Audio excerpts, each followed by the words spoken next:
And the Anything Podcast. I'm Aaron. And I'm Chris. What's going on, everybody? Here we go. So, I got to tell you something right off the bat. I was actually at a wake and a funeral and all that fun stuff yesterday. It wasn't fun. I mean, it was for my girlfriend's family.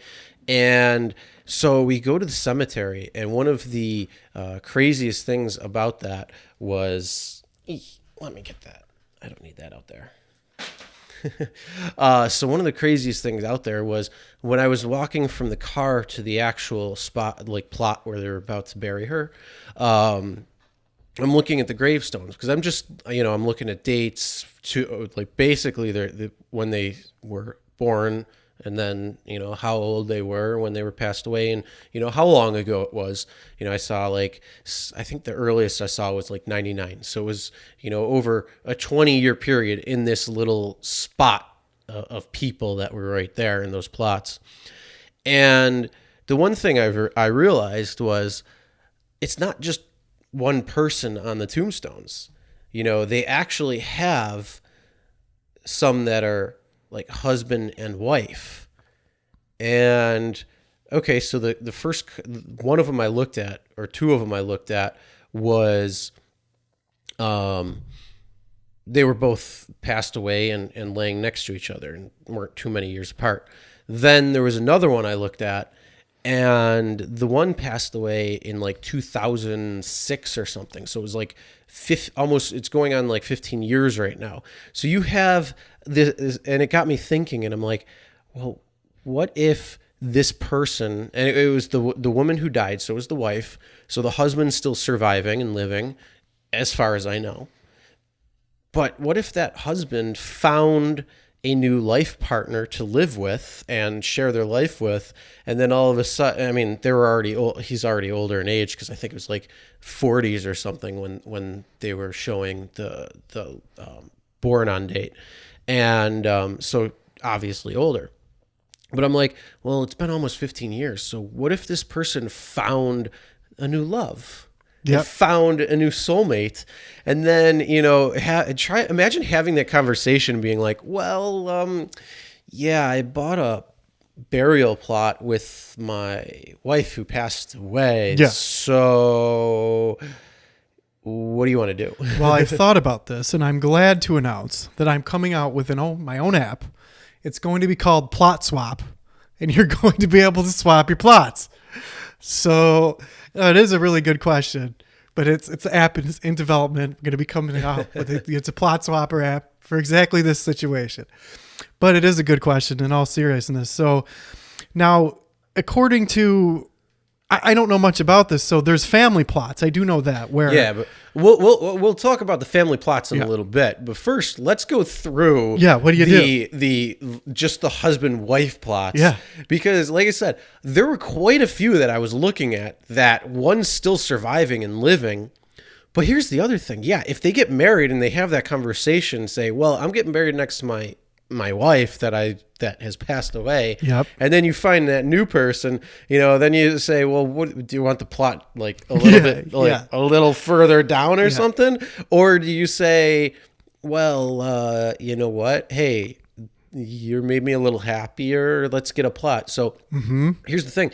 They might have those dual plots, but he could, a person who's living could change that and say, well, I'm going to lay with the new person if they decide to do those double burial plots again. Yeah. What if they decide to say, oh, I want to be cremated? And then instead of, going into the ground, you're let go into the air or out to sea, if that's one of the things that you really enjoy. So I started going through all of these crazy different scenarios in my head while I'm there, because honestly, I was there only in support of my girlfriend and her family, because I didn't know this person. I don't have any, emotional attachment to being there. So I'm just kind of looking at the different gravestones, again, being there to show my support and if she needed something to be there. But yeah, I'm trying to think to myself, and I'm like, to like kind of pass the time because I'm already like, all right, well, I'm hungry. Let's go get food or something. I know that's probably insensitive. No, But, it's definitely not. We're all human. yeah. So it's like, yeah, I'm thinking about that. And it's like, what if that's the case? Like, you don't know. And I'm like, what if this person's already dead, but they're actually buried in a whole different spot? Yeah, how does it work? And that's why I'm coming out with the app called Plot Swap. And it's in development right now. It's going to be a huge hit. Hold on. One question with Plot Swap, though, is if you swap a plot with, let's say, the bum down the street, Right. and then he's laying next to your wife for the next eternity life or whatever, however long the cemetery is going to be there for. Yeah. Until the earth crashes into the sun. Well, isn't the sun going to crash into the earth? In 4.5 billion years. Something like that, yeah. And 4.5 and 17 billion years. Exactly 17 years. We've got it narrowed down. That's exactly what's going to happen. I heard a couple of months because of climate change. So that's true. did you? Okay. Yeah. Side note, very close side note. Yeah. There was a. Do you know who Alexandria Ocasio-Cortez? I am not familiar. They call her AOC. Okay, I've seen her picture on TV. Okay. So I immediately changed the channel. You know me. I told you. I know. Click. Booger. But if you understood who she was, yes. Well, so but she had a town hall meeting that was hosted. I don't know, it might have been in the Bronx or in that area where she's living, but I'm not quite sure. I wasn't really paying attention. I saw the highlights of it, and there was a troll there who was saying that, oh my God, the Green New Deal is amazing. We need to do it. But it's not going to happen quick enough. We need to make immediate changes now. That Swedish scientist said we should eat dead people, but that's not going to be enough. We need to eat dead babies, or we need to eat babies. And I saw that clip, and I'm like, you have got to be That's kidding a real me. person. That's a politician that's saying this? No. That was somebody in the crowd who said that. Okay. Who's trolling the politician. Oh, okay. See, it's so crazy because, well, getting back to, here's what's, first of all, talking about, this is a good topic to talk about. And I want to go one step at a time because I too went on the adventure that you went on over the weekend, over the summer. A relative died. Mm-hmm. I went on that trip and I know what it's like.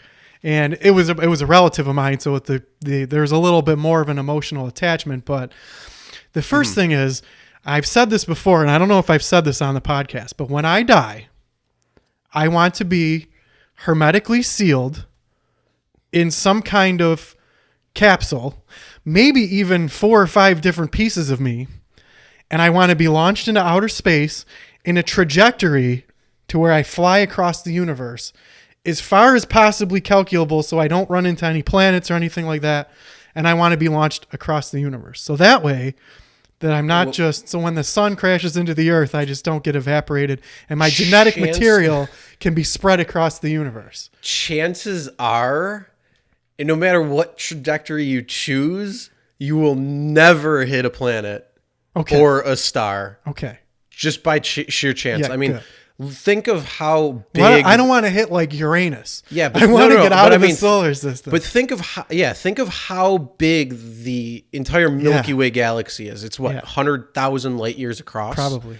And how many stars are in it? A couple billion. I don't know, billions. But think of this: like Andromeda and the Milky Way are supposed to collide in about 10 billion years, or I'd have to look. No, I think it's closer than that. I think it's about 4.5 billion years from now. Okay, well they said that because of inflation, everything is flying away from each other. How are they going to collide with each other if everything's flying away from each other? Some things are flying away from each other, but not all things. Okay. Like they're on a path of collision. Okay. But what they're saying is, it's going to make this huge. It's going to have this giant web of craziness that comes, and then all of a sudden, like, it's just going to be this crazy. But they're expecting that like a star on star collision or a planet on planet or a planet on star collision is like less than 1% of all terrestrial objects in both galaxies will actually hit each other. Yeah. And so they're saying a lot will be launched outward, so there'll just be rogue planets and rogue stars flying around. Well, I just want my genetic material to be spread across the universe, and maybe it would be like, what's the one movie that's part of the Alien series, where like the genetic material lands on the other planet?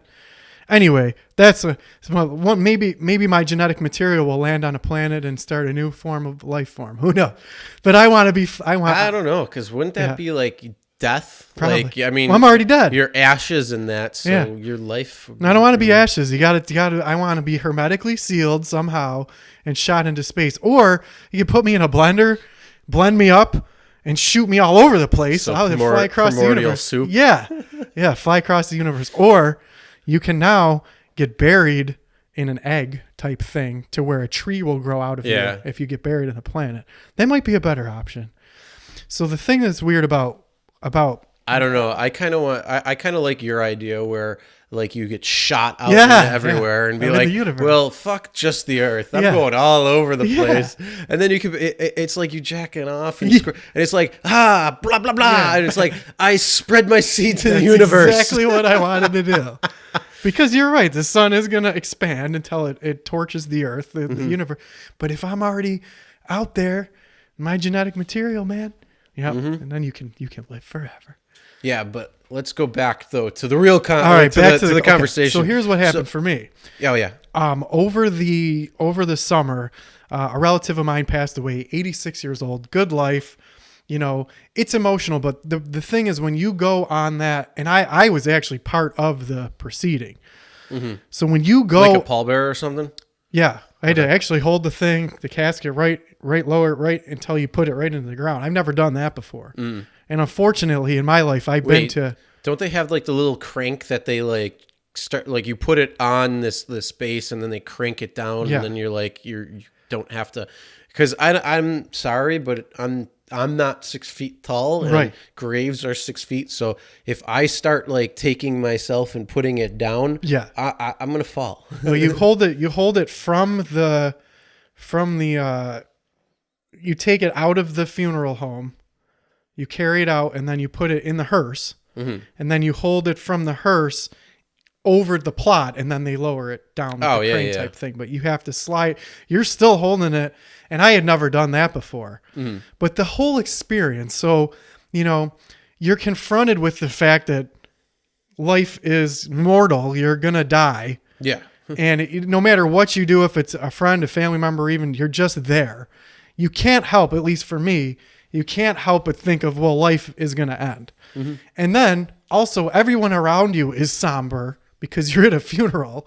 So it's not a fun time at all.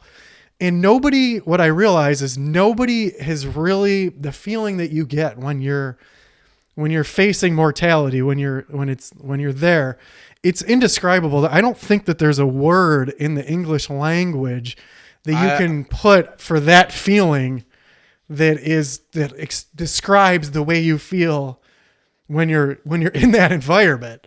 I think that would be called real. Real, yeah. I think that's real and humble because I think that's the most realist moments. But here's the thing though. Like you have a certain feeling that you feel like, okay, I know I'm not going to survive or I'm not going to live. Like death comes to all. Like the only guarantee in life is death. Yeah. And taxes. Your birthright is death. Like that's everybody. Yeah. So and it's inescapable by all. So the real thing is like we just don't know what's on the other side. We don't know, if there's just the end. We don't know if there's an afterlife. We don't know if there's a cosmic collective consciousness that binds all life together. We don't know what happens on that. So our mind can't conceive any of that. So it makes you reflect on your own life. And I think it's a lot to do with not only being real, but being honest, being humble, and then reflecting on your own life, where you're going and are you making the right decisions? So it calls into question all of this different stuff.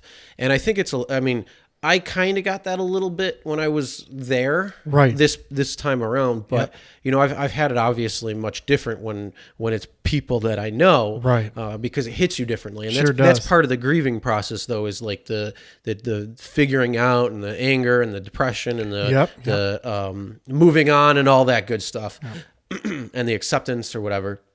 So all those different things, they're playing together. But when you're in that moment, it's probably one of the most real moments that you may be able to have if you allow yourself to let your guard down, let your walls down, actually be truthful to yourself. Yep. Like, am I doing the right thing? What's my legacy? Is this the right way? All those questions that a lot of people are uncomfortable to answer because it's not a comfortable thing sometimes. But it's things that have to be done, and it's things that have to be done continuously to make sure you're the best person that you can be. Or if you're not taking the right path, it'll kind of set you back and think how to take the right path or make changes. And that's this is obviously a much deeper, but it's all right on the surface and can be done very quickly. But one of the things that you can do that's easiest is you literally got to lock your door in the bathroom or where there's a mirror and just look at it. Look yourself in the eye and talk to yourself. Like, have a real conversation. Like, am I doing the right thing? Where am I going? What is the meaning of my life? Or what legacy do I want to create? Or, you got to answer all these questions. And then the same thing is you got to be like, well, what's holding me back from doing this? What's, there's so much stuff, and you got to figure it out. And I know a few people who do that and do that on a regular basis, like for their person. Right. Everybody else I know doesn't even think that way. No, I don't at all. And unfortunately, when we talk a lot about like drugs and things on this, like this being legal. Unfortunately, in my life, I've been to too many funerals. So Same here. Yeah. There's been a lot of people that have died from either, car accidents, suicides, overdoses, and diseases, right? So been to too many. But this last one for me, a friend that I went to high school with had passed away, I think either last summer or 2 summers ago. And that is in itself, when I went to that one, I had already been to so many, and we're like, well, I got to stop. And you feel in that case like sad, and it does make you think about your own life. But this particular one, because the relative had lived a full life, and also I'm a little bit older now, and I've been to enough of these things. I got to the point. What you're saying is, for me, it was, am I living my best life? I'm probably over halfway through my life, so the sands of time are running out as opposed to being in bulk. So am I living my best life? I had not thought about the legacy. I thought about legacy earlier, but not this last time. But legacy is something to think about. Well, what you say about going in the mirror, that's a great thing. I think, though, too, one of the big things is that it probably affected you differently, too, because your mindset is a lot different today than it was a few months ago. Yep. So because you've been, listening to podcasts and listening to other people's opinions, perceptions, thoughts, and that it opens up your mind to say, okay, well, this and that, and like, I'm not getting in specifics in any way, but it makes you think of perceptions of the world differently, perceptions of yourself differently. You can see what other people are doing by listening to another podcast. You can get to know that person, if they're a hunter, if they're a scientist, if they're whatever, if they're a comedian, if they're an actor, if they're, just Joe Schmo, like, whoever. And if you pay attention to that, and then you hear some of the concepts and some of the things, and you start really changing things, especially with you getting into the meditation, working out again, eating healthier, and taking trying to take care of yourself differently, your mind's working a lot differently, especially, and even, just us sitting down and talking, whether we're shooting the shit or, getting further into it, there's a lot of things in there that it can actually change perceptions on a lot of things, and, it can help grow. And that's one of the big things too, is talking and but listening, and actually like being open-minded and saying, okay, well, I didn't think of it this way. Like, so with my YouTube channel, I get comments from people all of the time. What channel is that, Chris? Real Rideshare Stories. If you didn't know about it, go there, check it out. A lot of good stuff. But somebody posted actually today, and it was really funny that came up because it was a comment. It was a video that I made a while back, probably in the spring. It was when it happened, and then maybe about a month later I posted it. I don't remember. Maybe like, let's just say May or June or something. So, about 6 months ago. And what ended up happening was it was this say my name thing where, somebody walks out and says, say my name. Well, okay, I'm not going to say your name because I need to know who you are. So it ended up being this little interaction where they weren't the person who ordered the ride. They couldn't give me any information, whether it was my name or whoever ordered it. But there's a few, being a rideshare driver, these few things. So you got to verify something to make sure they're the right person.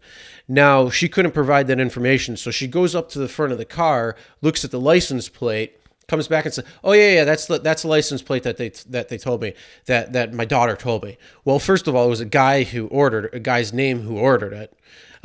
So the name that she gave me wasn't the right name. Her name wasn't the right name. She couldn't verify anything like that. But my mind was thinking, oh, you looked at the license plate and are just saying, yep, that's the license plate, without being able to provide real, actual, tangible proof to me. And so somebody commented earlier today, and I got a great laugh out of that. And I'm like, that's an amazing connection, was that she's like, oh yeah, you can remember the license plate number, but you can't remember the name of the person who ordered the account or the driver's name. Yeah, likely and story. New York plates are 3-digit or 3 alpha, it's alphanumerical. So it goes 3 alphabet and then 4 numerical. So to remember that is going to be really hard, instead of saying, oh yeah, my driver is Chris. Yeah. And so it's like, there's no tangible proof. You could have popped open your phone and showed a text message with my license plate, and then I would have been like, yeah, sure, get in. That works. That's proof for me. But yeah, that person couldn't. And like I said, I looked at it one way, and then somebody else looked at it and said, yeah, you could remember a license plate number with 3 numbers and 4 digits, but you couldn't remember the driver's name or say the person in the account. And it's like, yeah, that's a great connection on how, and again, we look at things from one angle when in fact, a lot of things that we look at could be full circle, could have multiple ways of looking at things. And they could all be right too. I mean, and some are going to be wrong, but there's a lot of different ways. And it's like what you said earlier, in a perfect world, and I corrected you. I said there is no such thing, because your version of perfect is different from my version of perfect, which is different from everybody else's. And every time I hear it's a perfect world, I always think of the movie Tron Legacy. Oh, yeah. You saw not the first weird one in the 80s. I'm talking about Tron Legacy with Olivia Wilde. Fucking gorgeous. I did not know that was her in that movie. How did you not know? Unbelievable. I had no idea. Because I've seen other movies with her, but I just didn't know it was her. Unbelievably, her in that movie and the other movie In Time. She's like the mom in Time. Yeah. Man, oh man. Anyway. She's also in, I know this is getting way off topic, but she's also in that movie with Ryan Reynolds and Jason Bateman where they switched. It was like a Freaky Friday knockoff, and I forget what it. Yeah, I forget what it is. She's unbelievable. Oh my God, gorgeous. So here's the thing. I was thinking a lot about this because when the acquaintance from high school, I hadn't talked to in a long time, but people go their different ways, but again, in a different life, I knew this guy. And going to that funeral, I had already been to so many, like, well, we got to, this is enough. And it's kind of like a callus. You build up a callus for it to where the first couple times I was going, I'm like super emotional. But those emotions took away from what I took away from watching all these people die and hearing about deaths is that we have a limited amount of time and we're all in this together. Like we have a friend that always says, we're all in this together. We really are. So we have to, what I was taking away from these losses was to try to be as better to each other as you possibly can. Yeah. Where I think a lot of people who haven't experienced loss are just out for themselves and don't really. So as I get older, but this last one that I went to, I really started thinking, because I'm looking at pictures of this person's life and it's a family member. So there's all my extended family and I'm looking at their lives through pictures on a little board because someone had made a collage of all these, and there's, pictures of all these relatives, and I'm looking at them throughout their whole lives and think, well, okay, am I now living my best life? And you have to take personal inventory of what your best life is. What is important to you in your life? Is it how you treat your friends and family? Is it the things that you do? Is it your value system? What is important to you? And I never thought about legacy. When you mentioned legacy, I did start thinking about what is my legacy to the world before the sun crashes into the earth, and it doesn't matter anyway, but if you think of like presidents leave a legacy, and is a human being, when you move on from this plane of existence, whatever is out there, what are you leaving behind? Chances are for an average person like me, I'm either going to be forgotten immediately or by a generation ahead, there isn't going to be anything left of me to remember and be passed on through the ages, right? So do you want to try to have something that's impactful to pass down to humanity? Is that your legacy?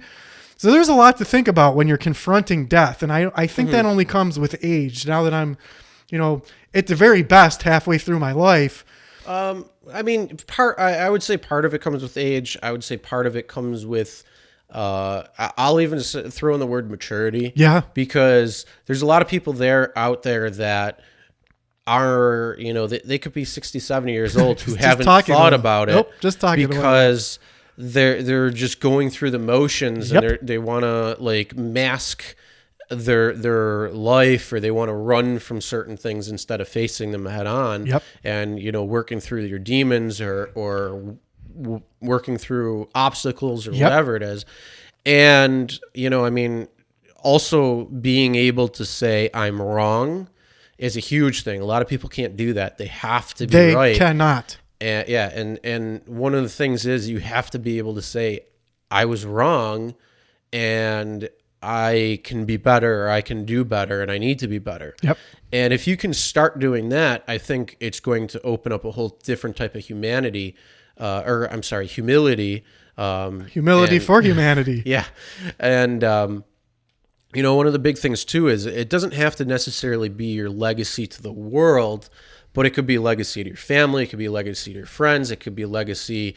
It could be anything, like wherever you feel. But I think one of the things too is as we all get older, we have more life experience. So, when you're a little kid, you see the world and you have no idea what you're looking at. All you see is this and that, and you're trying to make sense of everything, and yet you don't know, and you look at the world and everything around it with this childlike wonder, which we all would love to have. I'd love to have that back. Oh yeah, sure. Absolutely. That's why people are taking drugs to try to get the wonder back. Well, partially. Some are just running away from their lives. They definitely are. Well, you said, so I think that you just made a very good point. And two things that I want to highlight on is looking in the mirror, right? And it just even the fact of looking in the mirror. I look in the mirror when I make sure I don't, my face is okay to go to work, or you don't floss too hard. Yeah. So but on an average day, probably spend, 30 seconds, look in the mirror. Am I okay? Okay. I really brush my teeth. My hair's okay. And I'm out the door. But one thing that I did try to do that I forgot that I was even doing is I bought a little compact mirror and I put it on my desk at work. And I would try to always be aware because we don't have self-awareness of ourselves. And I think that people need to spend literally more time looking in a mirror. And I never thought to do what you said was to really take like a self-assessment and talk to myself in the mirror about where I'm going. I wouldn't say look at yourself in the mirror for like admiration, Right. But because that could lead to vainness or something like that. But I mean, just the self-assessment. Self-assessment. It's a great idea. And just getting used to what you appear to the other. You see out your eyeballs, but you can't see your face. I can see my hands, but I can't see my face.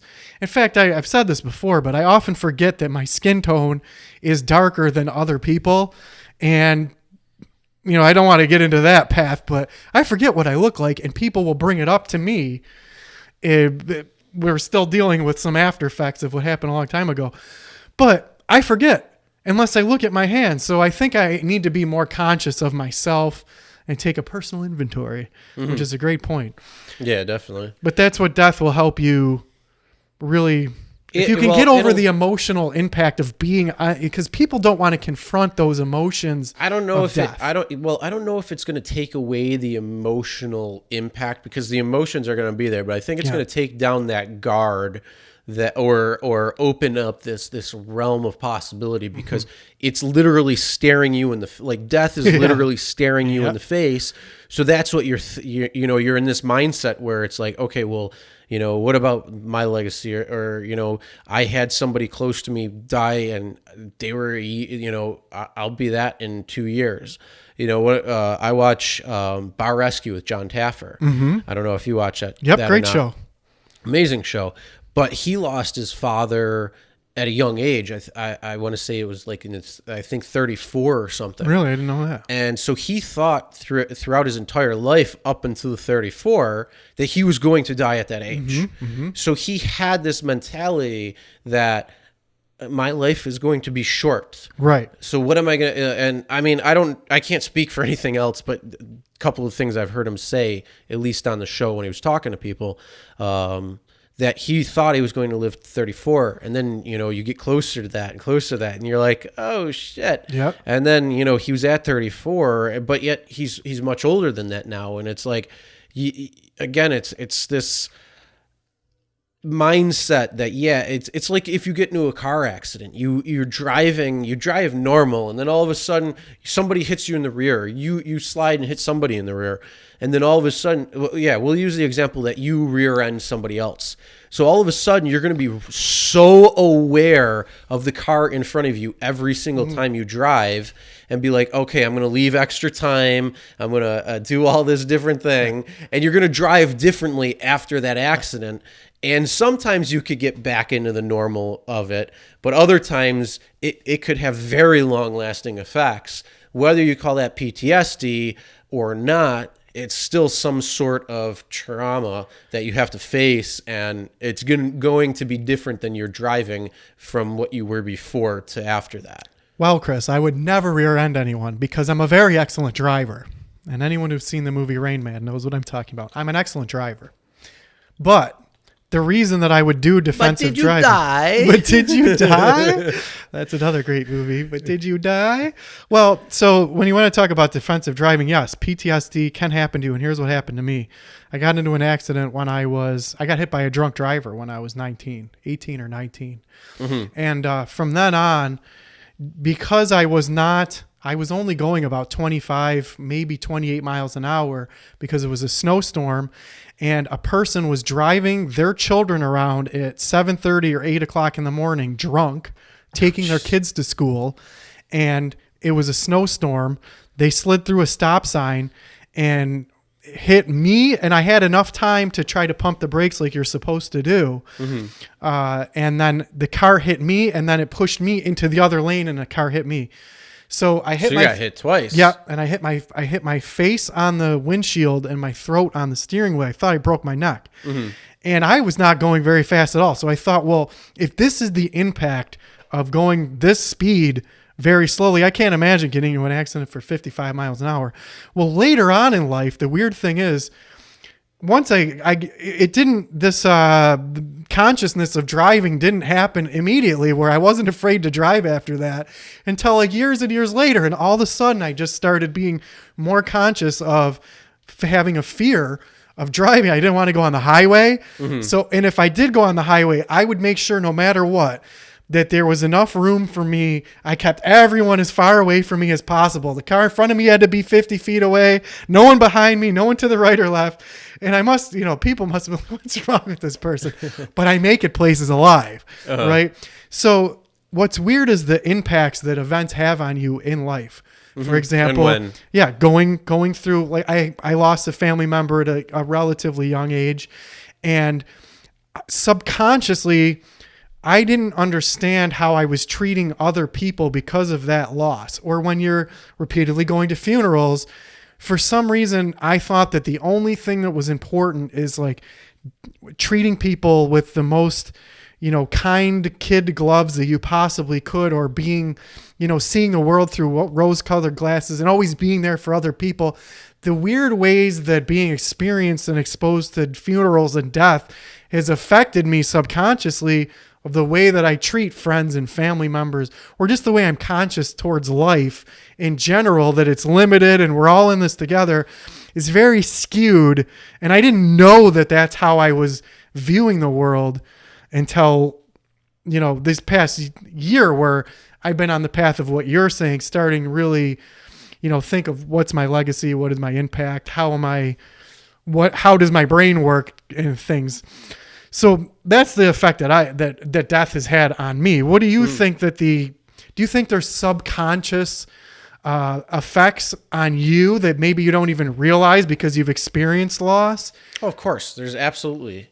I never even thought about it before. No, there absolutely is. And that's the whole thing. Like you could have a death family friend, somebody you don't even know.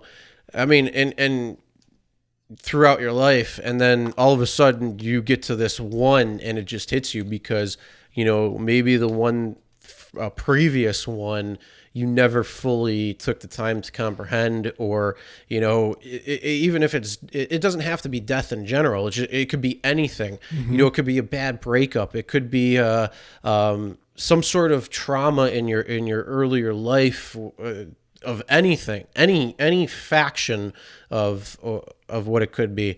And then it doesn't hit you until later, but it can shape you into a different person. And it can, it can neurologically change you. So your neurons are going to fire differently. And over time, that those pathways and those shortcuts are going to evolve you differently than the path of where you should have been. And then all of a sudden, there could be a moment or a time or whatever it could be that 5, 10, 15, 20, 50 years later, it hits you, and it hits you hard, and you just don't know why. Like, and it could just be looking at a butterfly flying around in a park. And then all of a sudden you're like, what the hell is wrong with me? And, and that's the whole thing, is the body and the brain, only a fraction of our brain is conscious, and the rest is unconscious or subconscious. And we don't know how like that all interacts and changes occur and all this crazy stuff. But you could, look at children who are abused or bullied by, let's say, their parents, or by a sibling, or by another family member. And then, a few years later, they usually become the bully when they get a little bit bigger, they get a little bit taller, they get a little bit more aggressive. And then down the road, they could, there could be a point where they've kind of suppressed that issue, or suppressed that thing so far down. And then they hit a point, 25 years later, and, it could go full circle with how they act to their kids. It could go to, how, I mean, it could be internalized. It could veer them off 100% the other, a whole 180 the other way. Alcoholism, drug addiction. Yeah, it could be all of those different things, and that's the thing, we don't know. And it's the same thing with like bullying. I think we talked about this before, where sometimes bullies can be good at shaping the individual who is bullied, and that could be to push them. I mean, one way they could push them into a mentality where it's like, well, I'm going to prove you wrong, or it could shape them into having serious body issues or serious issues with themselves, or even being a bully down the road. I mean, it could be like, there's so many different varying degrees, and the thing is, we can't lump sum it all together, because there are sometimes benefits to it, and there's sometimes very bad reactions to it. And we don't know where each person is going to lie, because every single person is different. I mean, even look at like siblings. The entire world around them is going to be different. They perceive things differently. I mean, even twins. That's why they do so many twin studies, because that's the closest genetic that they are. But then you have the environmental factors that, even though they might be sitting next to each other, they're going to perceive the world differently, because their eyes take in that information differently. They see different information. Their brain processes it differently. One could have gotten better vitamins in the food, so they got further along in the gestation period and the growth within the womb and all that. And then, there could be a lot of different factors. And it's this whole crazy thing on how do we know when it's going to affect us, or what's going to affect us and when. And I mean, so when you go back to it towards like death, you don't necessarily know how it's going to affect you. And a lot of the times, some people might just suppress it, and down the road, like, because you said you had quite a few, and then there was some that you just felt like glazed over because it's like a callus. Yeah, it's you still. I'd like to bring up two things when you talk about what's the bar rescue guy's name? John Tafford. Okay, so I had a similar experience. Now, we talked about this before, where I grew up. I love music, and I was very into it. And it's an ironic story, because when Nirvana came out, I did not like the video for Teen Spirit, right? And I'm looking at this. I don't like that song. I never liked that song, Teen Spirit. But a girlfriend of mine bought me the Nevermind album and gave it to me and said, "You'll like this." And I listened to it. And if I would skip over that song, I will never forget. I used to play in my Super Mario, and I would skip over the first song and then play Super Mario. And if I wasn't to a certain part in the game on a certain song, I knew I was doing bad. I'd start over again, right? And they had great songs on that Nevermind album, right? So I became a Nirvana fan after you get over the Teen Spirit, right? Well, then all of a sudden, Kurt Cobain kills himself, and I was an impressionable teenager back then. I think I'd have to look up when he died. It was either 92 or 93, something like that. Right around there, yeah. So I was 13 years old, and it devastated me. And it's ironic, because the girl that lived around the corner from me, when you want to talk about death, she lived around the corner. I remember she was a huge Nirvana fan as well. And that's really the first emotional exposure I had to death, and I couldn't believe it. We went to our local park, and people around the whole town were just heartbroken. It was similar. I used to see clips of when John Lennon died on TV, because my parents were into music.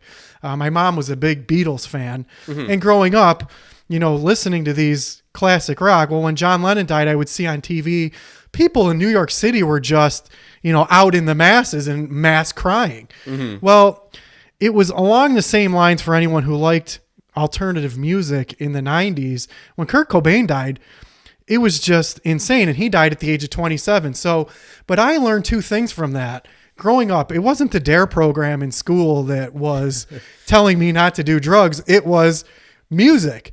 not only if you think of the history of music, if you were a fan of music like me, had Janis Joplin, 27 years old, died. Jimi Hendrix, 27 years old, died.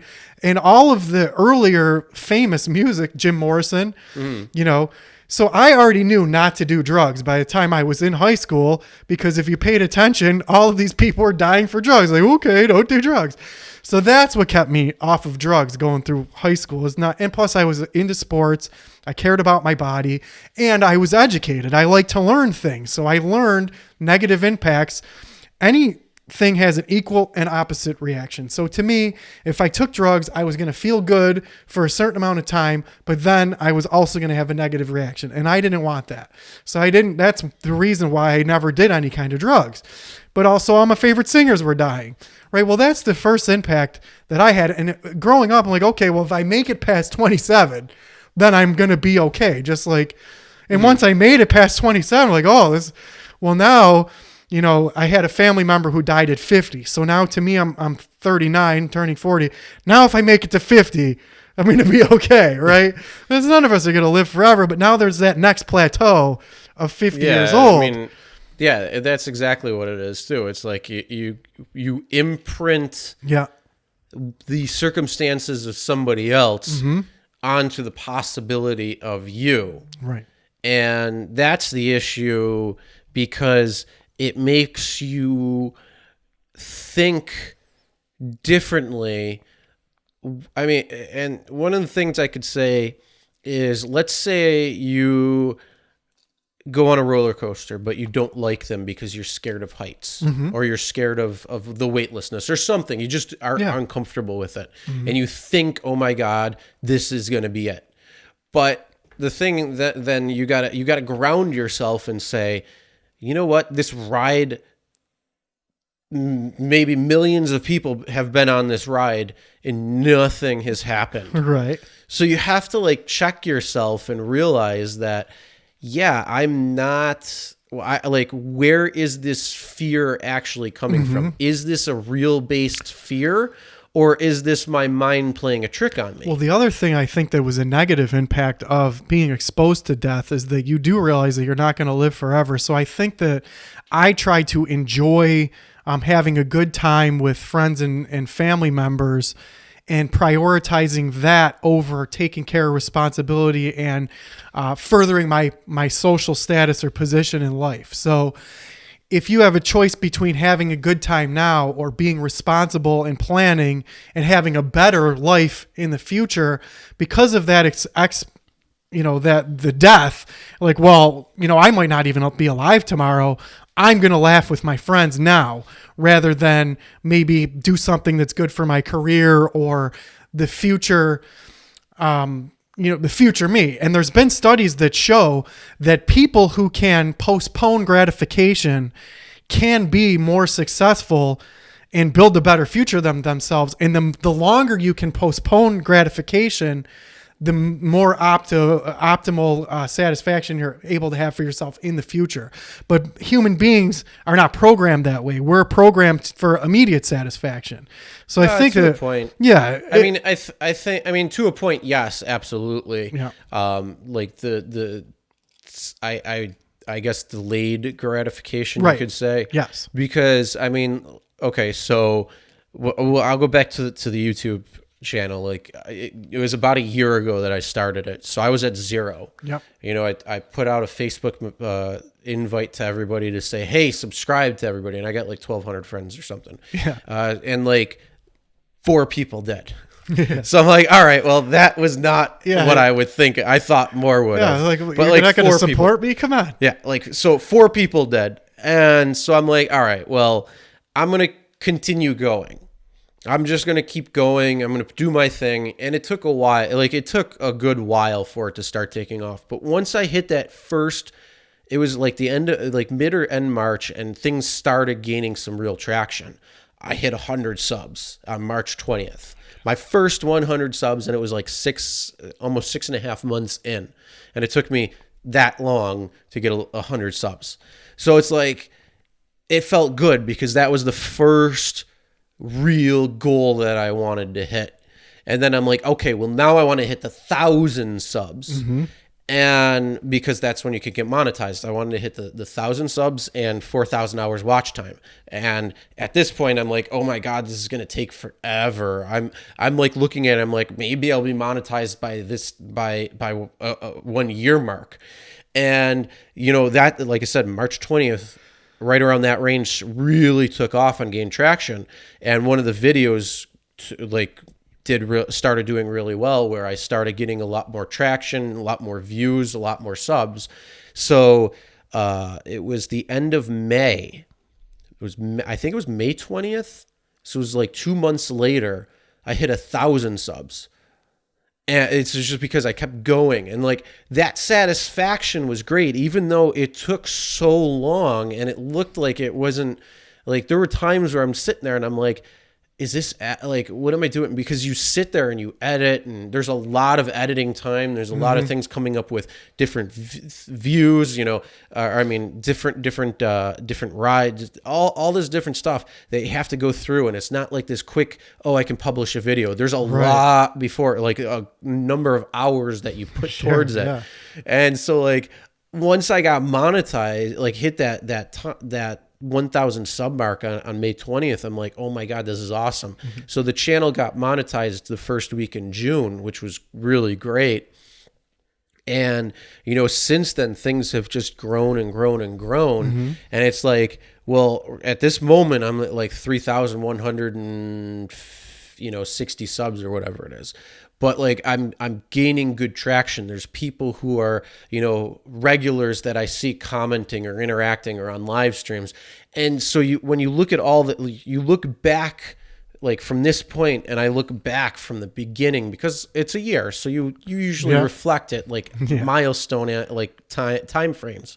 And you look back and you're like, wow, this I didn't know what to really expect, but now that I kind of understand, it's a satisfaction that you can't, that I can't like put into words, because, it's like, yeah, okay, 3,000 subs, whoop-de-doo. There's a lot of channels out there that have a lot more, but yeah, there's a lot of channels out there that have been around a lot longer than me and don't even have 1,000 subs. So they're not even getting monetized, for sure. But yet I'm able to, and, comparable channels, I have my sub to view ratio, which means the amount of subs that I get to the views per video, is higher than some people, is way higher than people who have 20 or 30,000 subs in the same category, in the same niche.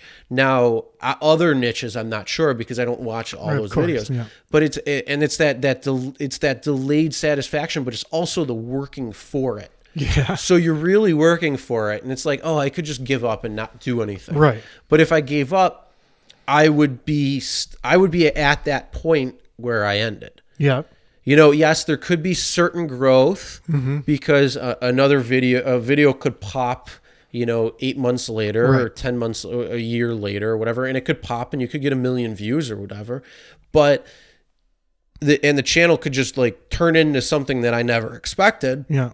But chances are that's not going to happen. You got to have that continual growth, and that's, and so, and then you also get into this aspect where you can compare yourself to other people and say, well, this person's got 35,000 subs.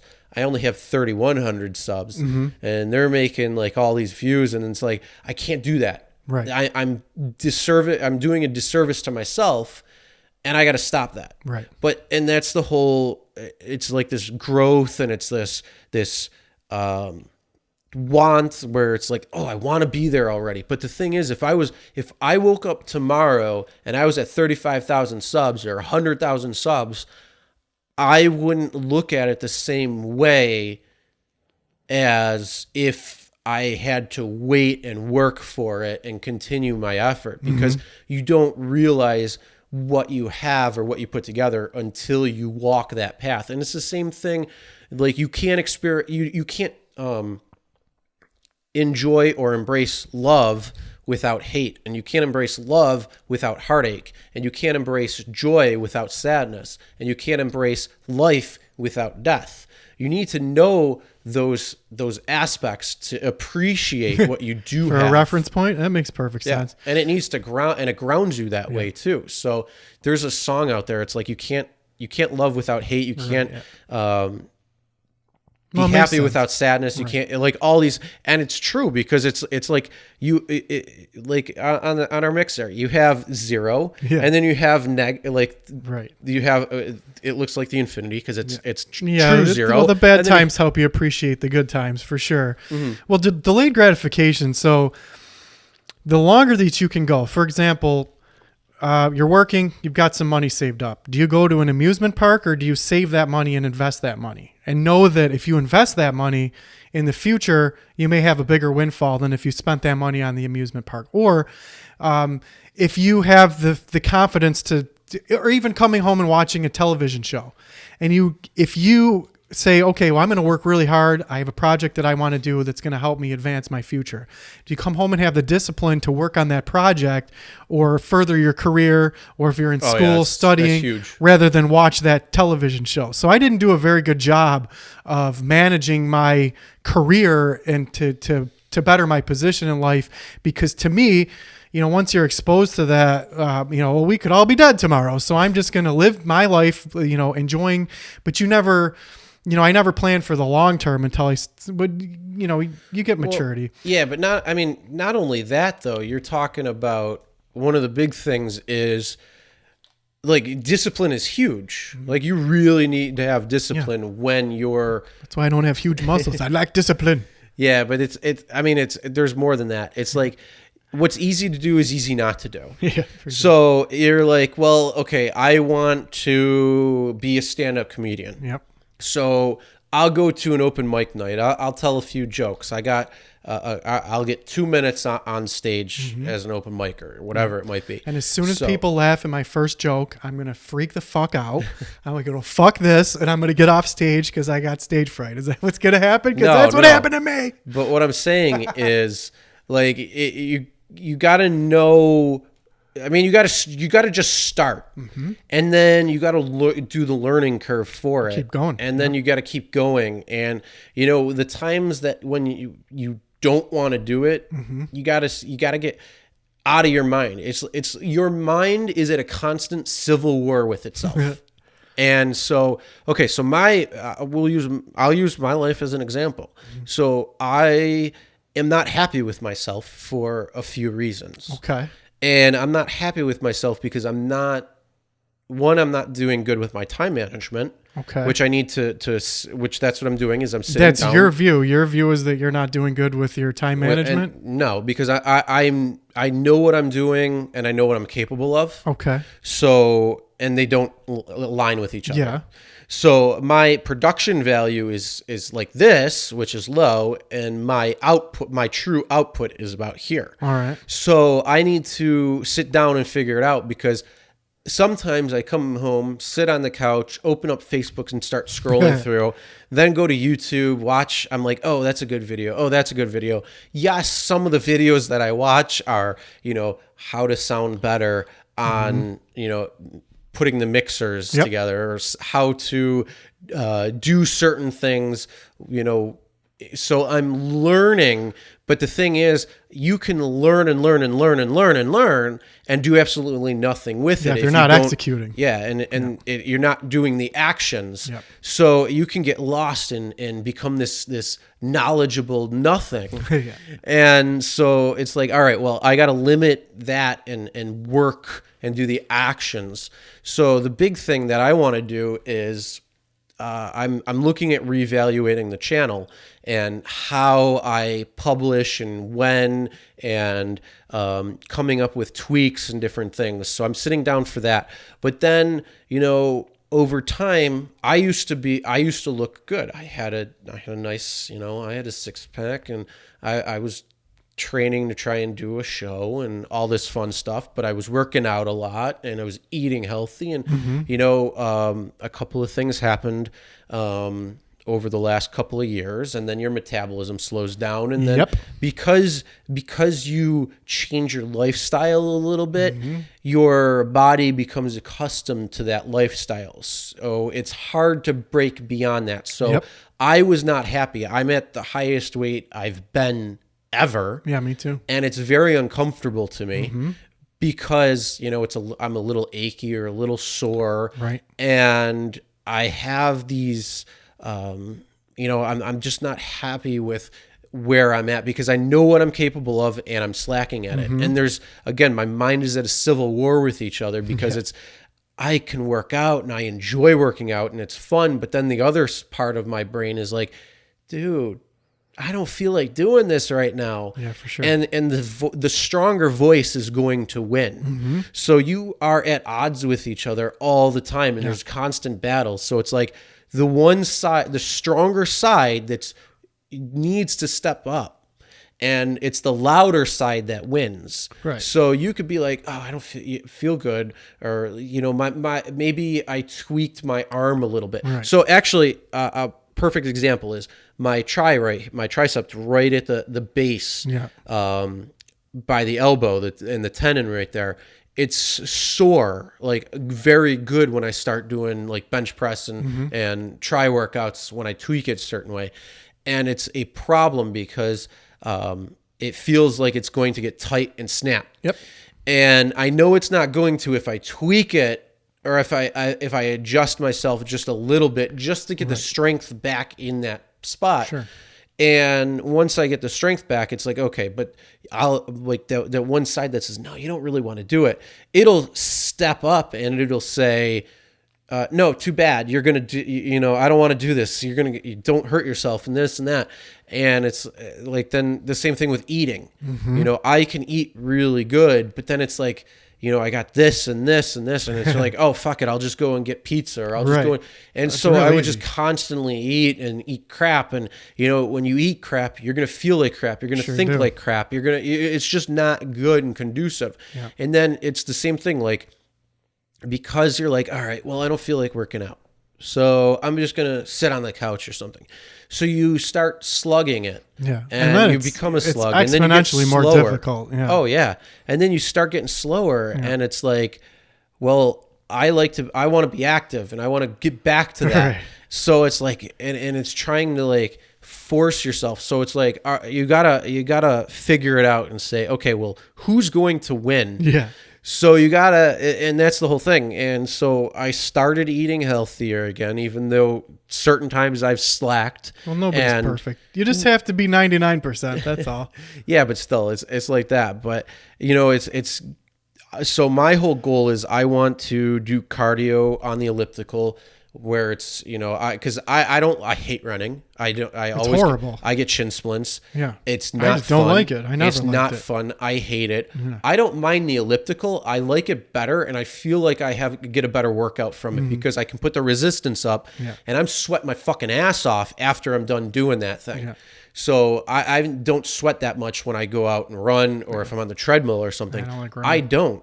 And I feel like I get a better workout. So I do the elliptical. I like it. I can throw on a movie and watch it, and I can go to town. But I want to do 30 minutes twice a day in the elliptical. I want to work out, 4, 5, 6 times a week. And I want to eat healthy, cutting out all sugars, cutting out most carbs, and things along that nature. And then I want to drop around 50 pounds. I want to get that about 50 off. Right. And I want to do it quick. I know you can't really do it quick, but you can. But the whole thing is it's the sluggish, because your body is like, all right, I want to chill. I want to relax. I don't want to do anything. And you sit and you drive a lot of the day when you're out doing Uber and Lyft. And then, you're sitting doing the podcast, which I enjoy, but still you're sitting doing the podcast. Yeah. You're sitting and doing this. You're sitting and watching TV and you're sitting most of the time when you're hanging out with your kid, and you're sitting and it's like, I need to get the fuck up, and I need to make that I need to make the strength come out in that voice, and and make the other voice fuck off. Well, it's interesting that you say that, because here's what I've been thinking about a lot lately. There's a friend of mine that we were in the same rotation in the same area around each other. Wasn't best friends, never had his phone number, never hung out, but would see each other, knew each other. He was my winger on my hockey team growing up, playing hockey. And he came up to a friend of ours the other day when we were talking, goes, Aaron was one of the best hockey players around here. I would just be on his team watching him score goals. And it's true. I was very, very good at hockey, but also playing baseball in the summer, I threw my arm out. So I have, when I try to lift weights, my arm, I could never go bowling. Doing bowling, I'd always have to be real careful or else my arm would hurt for days and days and days afterwards. I can't lift weights or I can't do push-ups because I get this crunching in my shoulder. I'm afraid to have doctors go look at it and get surgery. Who knows whether, is it going to be worse? Is it going to be the same? Who knows? And I just been living with it and it's a lot better. But I've suffered a lot of injuries, right? So also, when you look back at the body that I had when I was 15 or 16 or 17 when I stopped playing hockey, that's probably in my prime at about 15 or 16 or 17. Yeah, I was going to say that's your body's prime because you were very active. Yeah, maybe my prime would have been about 25 if I would have kept up with it. But I remember because we live in the Western New York area. I remember being rollerblading from Niagara Falls all the way to Buffalo. And then over the bridge into Canada, and I was a teenager at the time. I think it was probably 12 or 13. I didn't realize that once you go out of the U.S., you can't come back in. And here I am they'll let you out easily. But as soon as I try to get back into the U.S., I have no ID. They don't know who I am. I didn't know, I had to call my parents. But I could just go forever like a machine, and I never got out of breath. Well, then once you suffer some injuries, plus I went to bed when I turned 30. I went to bed at 29. And then I woke up at 30 with this gut, and I'm telling anyone who's under the age of 30 that you're on the cusp, you're going to go to sleep at 29 and then you're going to wake up at 30 going, oh, my neck and my back. And where did this gut come from? It happens overnight. Yeah. I mean, you get older. Yeah. It's not overnight. It's definitely, right. But a lot of it is the crap that for sure. I didn't know that. It's the easy diet. Right. So what I did was I got these injuries when I was 27. I got a real bad injury. And then I had sedimentary lifestyle and I got out of shape. So it's so difficult being the person that I am now, looking back to how efficient my brain used to work, how efficient my body used to work, to not be in pain. But also the negative aspect of those sports was that I remember coming home from tournaments and waking up in the morning and not being able to move, not being able to get out of bed, not being able to pick up my food and bring it to my mouth to eat. And when I chewed, it was excruciating pain. That's why I never worked out and got in huge shape, because in my mind, I thought that I would feel so horrible that I wouldn't want to move. And I never wanted that pain. When I got older, I got into when people were lifting weights in the weight room and stuff, and even in my early 20s, I remembered that pain. I never wanted to have that pain. So now when I am in my 30s trying to go to the gym, I try to take it real easy because I don't want that pain, but I didn't know that you don't have to have that pain. Having soreness is okay. Not being able to blink is not okay. And I was always paranoid of having that pain.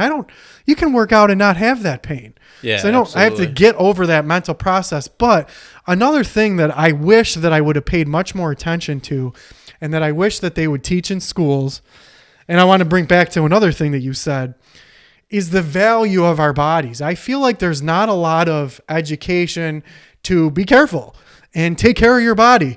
We're not indestructible or impenetrable. We're very fragile.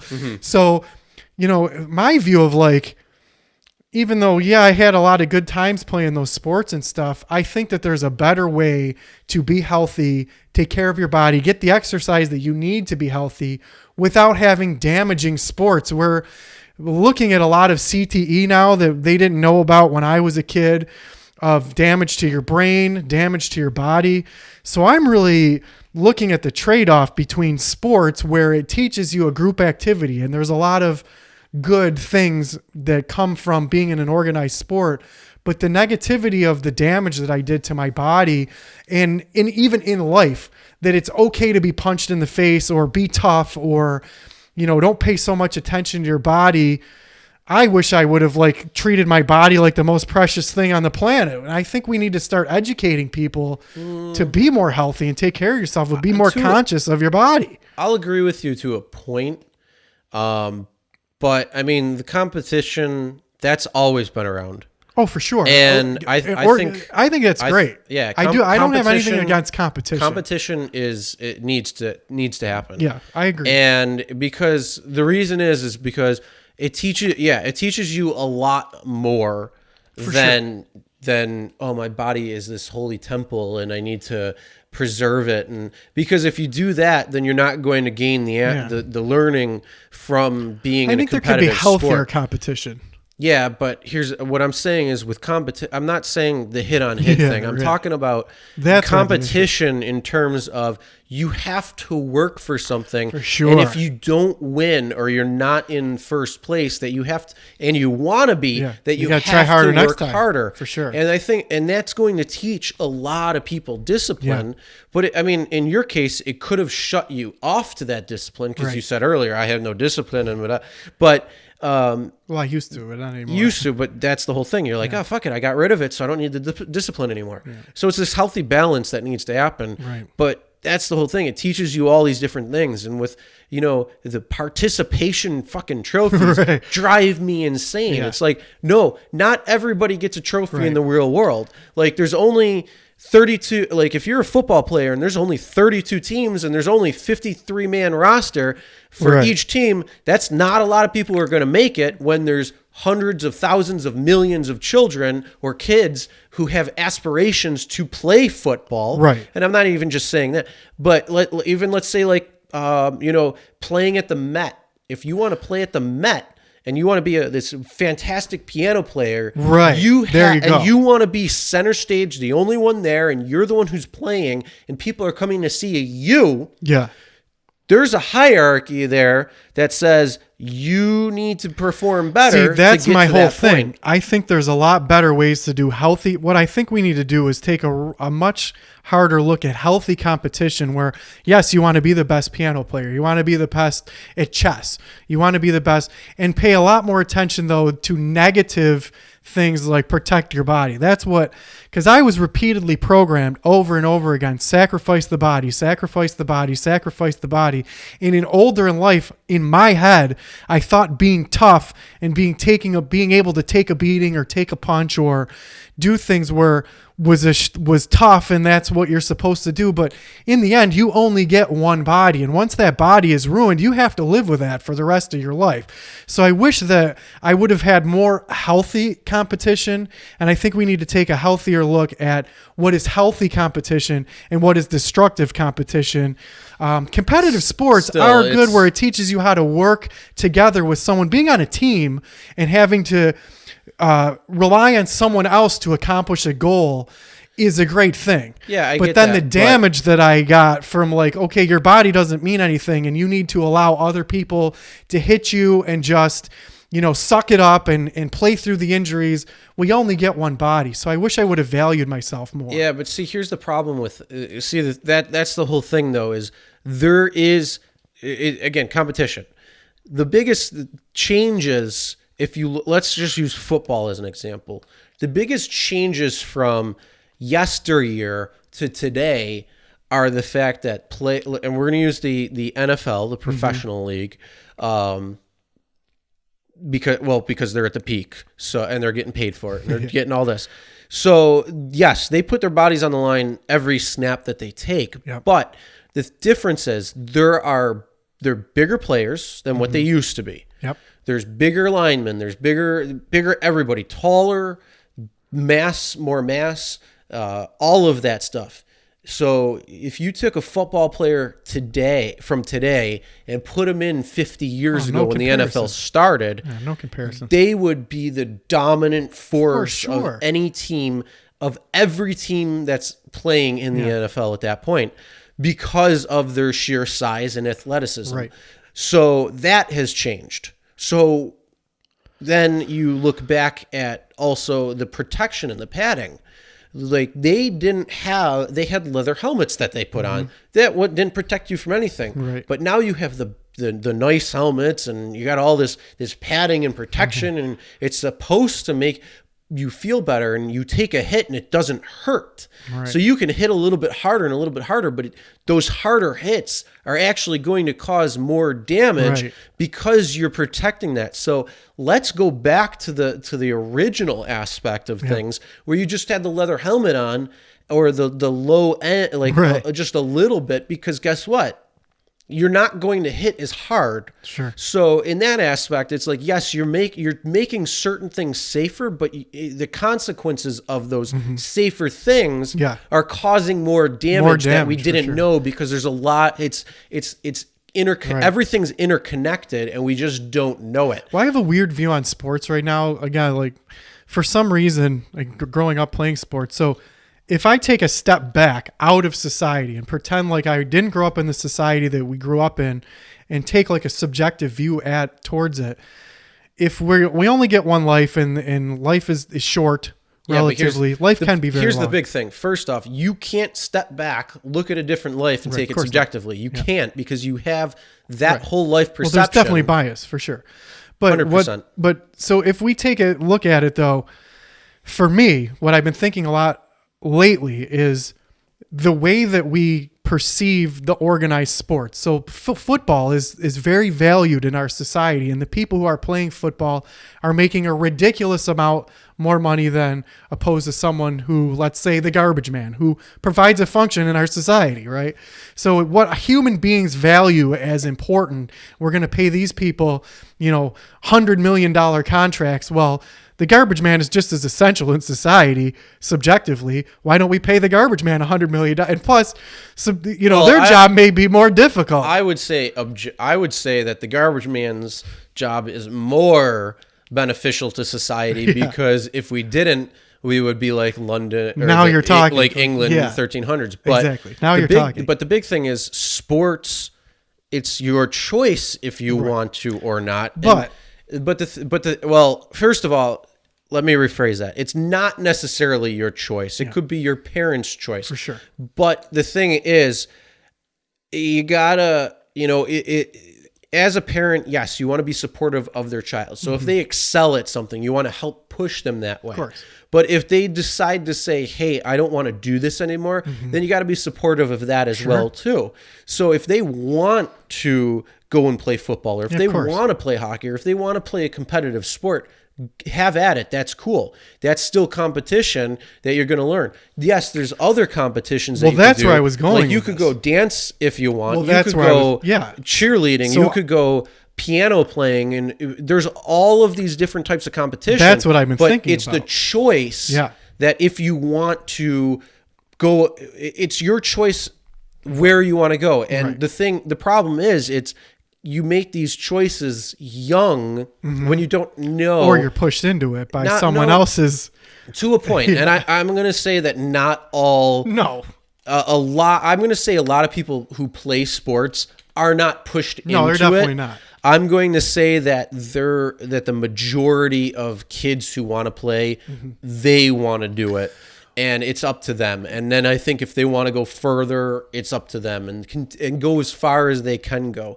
Whether they try to go to the elite, being a professional athlete or not, that's one thing. Well, think of it this way. If they're doing it for joy or happiness, or they're getting aggression out, because that's another big thing too, is you're getting, as a young kid, and we're going to say boys, they have high testosterone levels, and they play around, they horse around, and they need to get that aggression out, because they don't know necessarily, like, we don't know how to handle that. Well, that's what I was sometimes. thinking about. So there's a lot of different factors. Organized sports are a remnant from society over and over again, and we're exposed to them by seeing them on TV and watching. And celebrated. It's celebrated all around us. So I thought to myself, and in other cultures, people have never seen baseball. They didn't know what baseball is.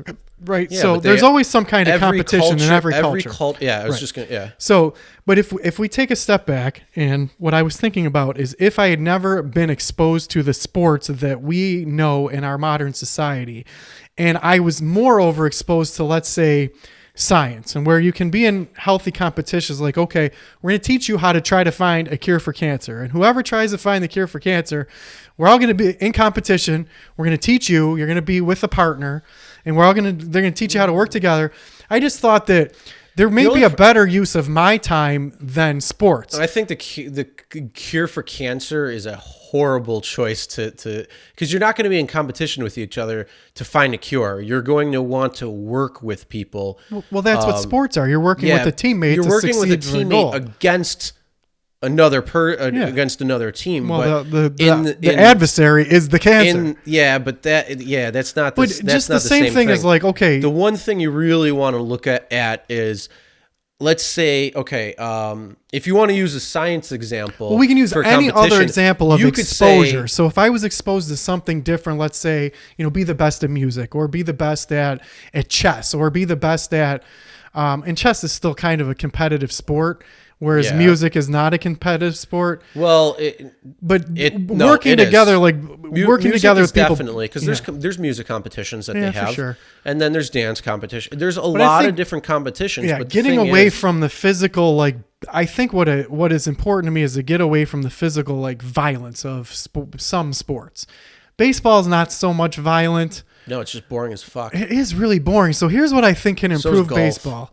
Golf too. Here's what can definitely improve baseball. Here's what it should be. Everyone should do this. Now, all of the people in the outfield and in the infield, they should fight. Well, no. Well, here's even better. Everybody gets a whole bucket. You get like a bucket full of baseballs and a bat, right? All of them. Every person. I already know where it's going. Well, the person at the home base, they have to run around all the bases while everyone else hits the ball at them. And they have to run around without getting hit. I think it would be much more exciting. No, that would be bad. Okay. That would be worse than, like, because you're taking this baseball that you're gonna hit, and you could hit it at like fucking 80 miles an hour, and that's gonna go right in the kidney, right in the ass. Have you ever been hit with a lacrosse ball? Huh? Have you ever held a lacrosse ball? Oh yeah, they're fucking heavy. Super heavy. And also, there's less padding than there is in hockey and football. And that lacrosse ball, you can whip that thing probably 130 miles an hour, I would say, at least 120. No, racquetball. Well, is the racquetball hard? Those are those blue squishy balls, right? No, it's the one with the fucking hook, and they have that thing? And they squash. Throw it. Is that squash? I don't know. No, whatever it is. What is that thing? Where they hit the wall, and then you fucking toss it. The weird thing, right? And I don't even know what those motherfuckers get fucked up. Well, I because can tell that's like 110, 120. It's the same thing with the lacrosse 20 mile because first off, you got that hook, so when you throw it, it goes around. Isn't and then what they played in hooks Tron? Out. Similar. Those weird things in Tron. Similar. I know what you're talking about. Well, I can personally attest. Getting hit in the ankle with a hockey puck. You get hit in the ankle with a slap shot. There's not in your hockey skate. It's probably one of the worst things because there's not a lot. The hockey skate there used to be just not very much padding. You hit the ankle on that ankle bone with a hockey puck, hurt you. Hitting the back of the legs, there's a lot of ways to get hurt playing hockey. But that lacrosse ball, getting hit with one of those things. So that's my whole point though. Like, would have been more beneficial for me to be like looking through a microscope and learning how to do that, or learning, a skill where I'm not getting hit by things. Well, here's the thing. We're going to go back to what we've talked about. We've got to save the planet, Chris. The planet is on fire. There's global warming. We're going to go back to one simple thing, and it's my body, my choice. Yeah. So what you want to do to your body, you can't tell me what I can or can't do. That's the whole thing. So and I think when you're going back to the drug discussion. Well, yeah, but when you're a kid, you don't understand that you get your body for your whole life. Yeah, but that's where I'm like, okay. That's the whole thing. It's the problem is that they made it safer, but making it that's a great point. But making it unsafer because you look at and what we were talking about earlier. You look at something from one angle and you miss the other aspects that it affects. For sure. So you put on more gear. That means, it hurts you less. So when you take that hit, you can hit harder because it hurts you less. So you're less sore. but the damaging effects through, brain shaking and brain trauma and possibility of CTE and concussions and all this stuff will go up because you're hitting harder and your body is taking more of a shock. Sure. But yet that's the whole thing. It's okay. Let's decrease the pain that we feel when we're doing it. And then there's kids, like when I was in high school, there were people who were taking aspirin so they wouldn't feel the pain, so they could hit even harder. Oh, for sure. And a lot of people do that. A lot of teams do that, and a lot of things. That's kind of. But that's the whole thing. It's like hit harder. Right. But here's the thing. There's these limits. So yes, we put on these exoskeleton type features that gives us all these superhuman powers, essentially, but underneath it all is still our body. Right. So if we went back to the original gear, you wouldn't be. Now, hockey is a different thing when it comes to, because especially when it comes to like taking slap shot. Okay, so the skates, put as much padding as you can there. Yeah, you can make improvements if you can. For sure. But you're still like involved in a sport. Yeah, but that's not what I'm saying. Is that's not going to counteract by hitting someone else. Right. And you're not going to skate harder or anything like that. That's going to hurt you more. You're going to just protect the situation. But will go with hockey still. But if you add a little bit more bulk into the into the chest gear and the helmet, and you give just a little bit more slack and leeway into the boards, you're going to slam as hard as you can, even harder than what you can, or what, because when you hit somebody, each time you see them they'll give off a little bit. They they don't necessarily go through in all hits. There's some where they turn and back around and kind of do that hip thrust check. Yeah. So you see that where they're trying, but if you gain that less painful when you're giving that hit, then you're going to go harder, and you're going to let yourself go through it more than try to stop it a little bit before, where you're still going to make contact, but it's not going to, it's going to come in, and then you're going to slow it down, hit, and then, but if you give those leeways, you're going to hit and smack right into it. That's what's interesting to me, is that because, again, behavior is learned and value systems are learned. So what's interesting to me is that in our society, that person, those two human beings that are running into each other, that's valued in our society very highly. And watching that person hit another person is of very high value. And it just doesn't make, like, people are not logical. It doesn't make sense to me that in fact, the play that I watched, you missed today. And now, again, I've gotten so far away from sports because I got other interests. I love science. I loved music for a long time. I had much more enjoyment listening to music at concerts than I ever did getting always being afraid someone hitting me from behind and trying to get that hockey puck. Scoring a goal was fun. And when those people cheer for me and are cheering me on, you get a sense of achievement and pride that I'm the best, that after I stopped playing hockey, I could never get from anything else, which was one of the things, that's a whole nother story, is after hockey ends. But, having the adoration of hundreds of people cheering you on, it's great, right? So it makes you feel validated. Sure, it does. And it makes you feel like you're worth it. Right. Well, you have to also and realize your hard work pays off. So you get that gratification. Right. And that but it's happiness. all fake. You shouldn't, in society, we need to learn to value ourselves no matter what other people think. Yeah. Well, here, the only issue, though, is competition, especially sports competition, has been around since the beginning of time, and it goes back again to tribalism. It's your tribe versus my tribe. Right. And you had this, and then once tribes kind of got together and became civilizations. And I'm not against competition, because competition drives. Yeah, but between the civilizations back in history, then you had sporting. So you look at the Aztecs, and they had sport events, and then you look at the Romans, and they had the Colosseum, and they had sport events where people would cheer and they would watch. So it all it did was just go from the beginning of time, especially. And one of the it probably started mostly when people were fighting each other for, the woman's hand in marriage, or the princess's hand in marriage, and or being a king, or challenging the kingdom, or whatever it might be. So you have these sport competitions that are fueled by the entirety of humanity. For sure. So to say, we're going to stop sport competition is going to be I'm impossible. not against that at all. What I think is, in competition sparks innovation, right? If you think of competition between car companies that are trying to come out with the biggest, best, fastest car, most affordable car, the most efficient car, competition sparks innovation, and it advances us. I'm not against competition. I think that drive to compete can be focused differently.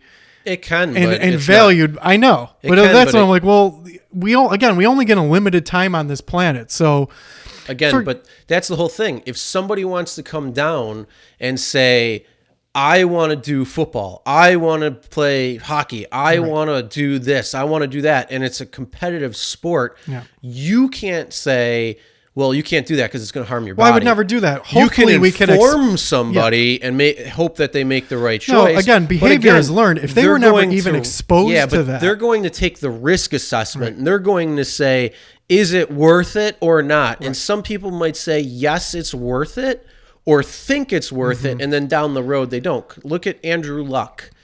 He quarterback for the Colts. I know who that is. Okay, well, he was the quarterback for the Colts for a number of years, and he just retired, and he's not that old. I think he's like maybe 34, so he's not old at all. Right. And he just retired, and a lot of people gave him shit for it because he retired at an early age, and he was supposed to be the franchise quarterback for the Colts and all this stuff, and they had high hopes for him and all this. But he said, look, I want to be there for my family. Like, he's got a young family now, and he wants to be there. He doesn't want to be this potato down the road, or have CTE, or have issues. Well, that's what I'm saying. He's feeling foggy, but that's the thing. It's the choice that he made. The fact that people are giving him shit for it, they shouldn't be doing that. Because, one, they're not playing the sport. They don't know his perception, and you don't have the informed decision that he has the information of, because he knows who he is, what he feels like, and all that stuff. So, yeah, he wants to do it. But then you look at, say, Tom Brady, who's in his 40s, and he's going to be, he's probably one of the longest running quarterbacks, active or inactive, to play the sport. And he's going, instead of a 10-year, he's going on a 20-year, however you want to say that word. But yeah, I mean, it's his choice to continue to come back if he wants to do it that way. So it's up to the individual, and allowing you can't just say, oh, hey, this causes this problem, we're cutting it out. Well, nobody's saying that, but let's think of it this way. What if those people were never even exposed to that sport? They didn't know that football was a thing that you could do, or they didn't know that hockey was a thing that you could do, because the exposure was to something different. Like, even if you want to stick with the realm of athletics, let's say that there was much more value on, let's say, CrossFit, and whoever is the most fit is that's who makes the $100 million contract, right? So there was never any such thing as football or hockey or any of these things. And the exposure was to CrossFit. So those people wanted to try CrossFit, and they became the best at CrossFit. But then there's also other people who are like, well, this person is the best at reading data and being a scientist, and this person is the best astronomer. And we're getting away from things that have the potential to damage people in society and starting to focus on things that are advancing society to help us live longer and fix the planet. That's what's interesting to me. And the other thing that's interesting to me is the willingness to accept violence in our society and not accepting like loving or caring or nudity. It's so weird to me. Like, why is it okay to turn on the TV and watch someone get their like arm kung fu broken or stabbed in the eyeball, but you can't see boobs? I don't get it. Yeah. It's so weird. Yeah. I mean, what's acceptable and what's not on that. So weird. It's very strange. There is good news. Well, go to your good news, and then we're going to circle back somewhere. All right. Well, the good news is that I wanted to get back to way, way back. You had brought up about adverse childhood experiences. So, in the 90s, there was a test called ACEs, the Adverse Childhood Experience Test. And it's a test that you can take. It's like there's 10 questions about, have you experienced this? Have you experienced child abuse? Have you experienced, there's a bunch of different ones. And the higher the score in your ACEs test, the more likely you were to have problems as an adult, right? Mm-hmm. And it makes perfect sense. If you're going through childhood trauma, the more trauma that you go through, the more difficulty you're going to have as an adult. Yep. It makes perfect sense. Well, I'm always focusing on negative things in the news, like, oh my God, this is horrible. Why are they doing this? Well, that's the whole thing. Most of the news is negative. Why would you report positive because of, right. I mean, okay, this will tie in perfectly. Facebook's algorithm. I know you don't have Facebook, but I know about Facebook's and Twitter's algorithm shows you what you engage in the most. Mm-hmm. Because things that piss people off engage people the most. Yeah, some people. Facebook and Twitter's algorithm works pretty damn good. Which is the reason why I don't have that, because I was sick of seeing the things that piss me off. But here's the thing. You're always going to get the outlier. Here's the thing. That's not the case. That's not the case at all. The people. I don't. First of all, I don't see anything on Facebook that's really negative or all that crap. It was the people I had as friends on Facebook. Yeah, but here's the thing. You don't see what your friends post. You only see about 5 or 10% of what your friends actually post and what you interact with. It's what you interact with. So your Facebook or your Twitter is a direct mirror of what you're interacting with. And because most interactions deal with outlashing and, negative type of things where it begins this fight, and then it's like, oh no, this isn't the right way. Oh no, this isn't. And it goes back and forth and back and forth. That's what a lot of people engage in. Mm-hmm. If you don't engage in that type of news, if you don't engage in that type of advertisement, if you don't engage with that type of friend post, you don't see it. So I don't ever see that stuff. What I see is what I search on the internet. Well, I didn't have enough friends because unlike everyone else, I had such a weird, unique perspective. Unlike everyone else who was trying to get 1 million friends, I tried to keep the least amount of friends that I could. Like, you literally had to be a person that I would call up and want to go and do something with and interact with on a daily basis to be my friend. And if you weren't on there, but if that happened, you don't have a lot of people. How long ago did you get rid of your Facebook? It was just so long ago, like exactly 10 years ago. I'm sure it's changed now. And that's the whole thing is the algorithm has changed 100%. And because everything, you probably, were you even around when they had the wall or no? Yeah. Or not the wall, the news feed. So when I first signed up for Facebook, originally the wall. Well, it was the wall, and then they changed it to the thing where the news feed. It was it was selecting what and I didn't like that because when someone put something on there, I could go back as far as I want and look to see where it was. And then they started with the news feed thing where it was selecting what it wanted me to see. And also, at first you could do endless scroll. So you could keep going. If you saw an article a week ago that you wanted to go back to, you could scroll back. You still can. Well, when they made a change on mine, and I don't know if you could set it back to where it would eventually end, and I could only go back like a week, and I'd go, I want to go back to the article, and I could never find that article again.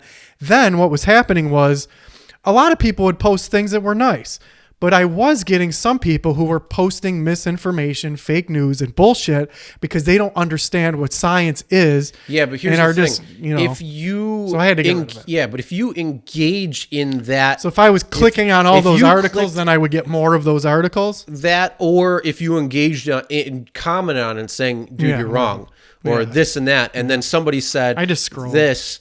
No, but that's the thing. If you started engaging in that, then you would start reflecting it back. See?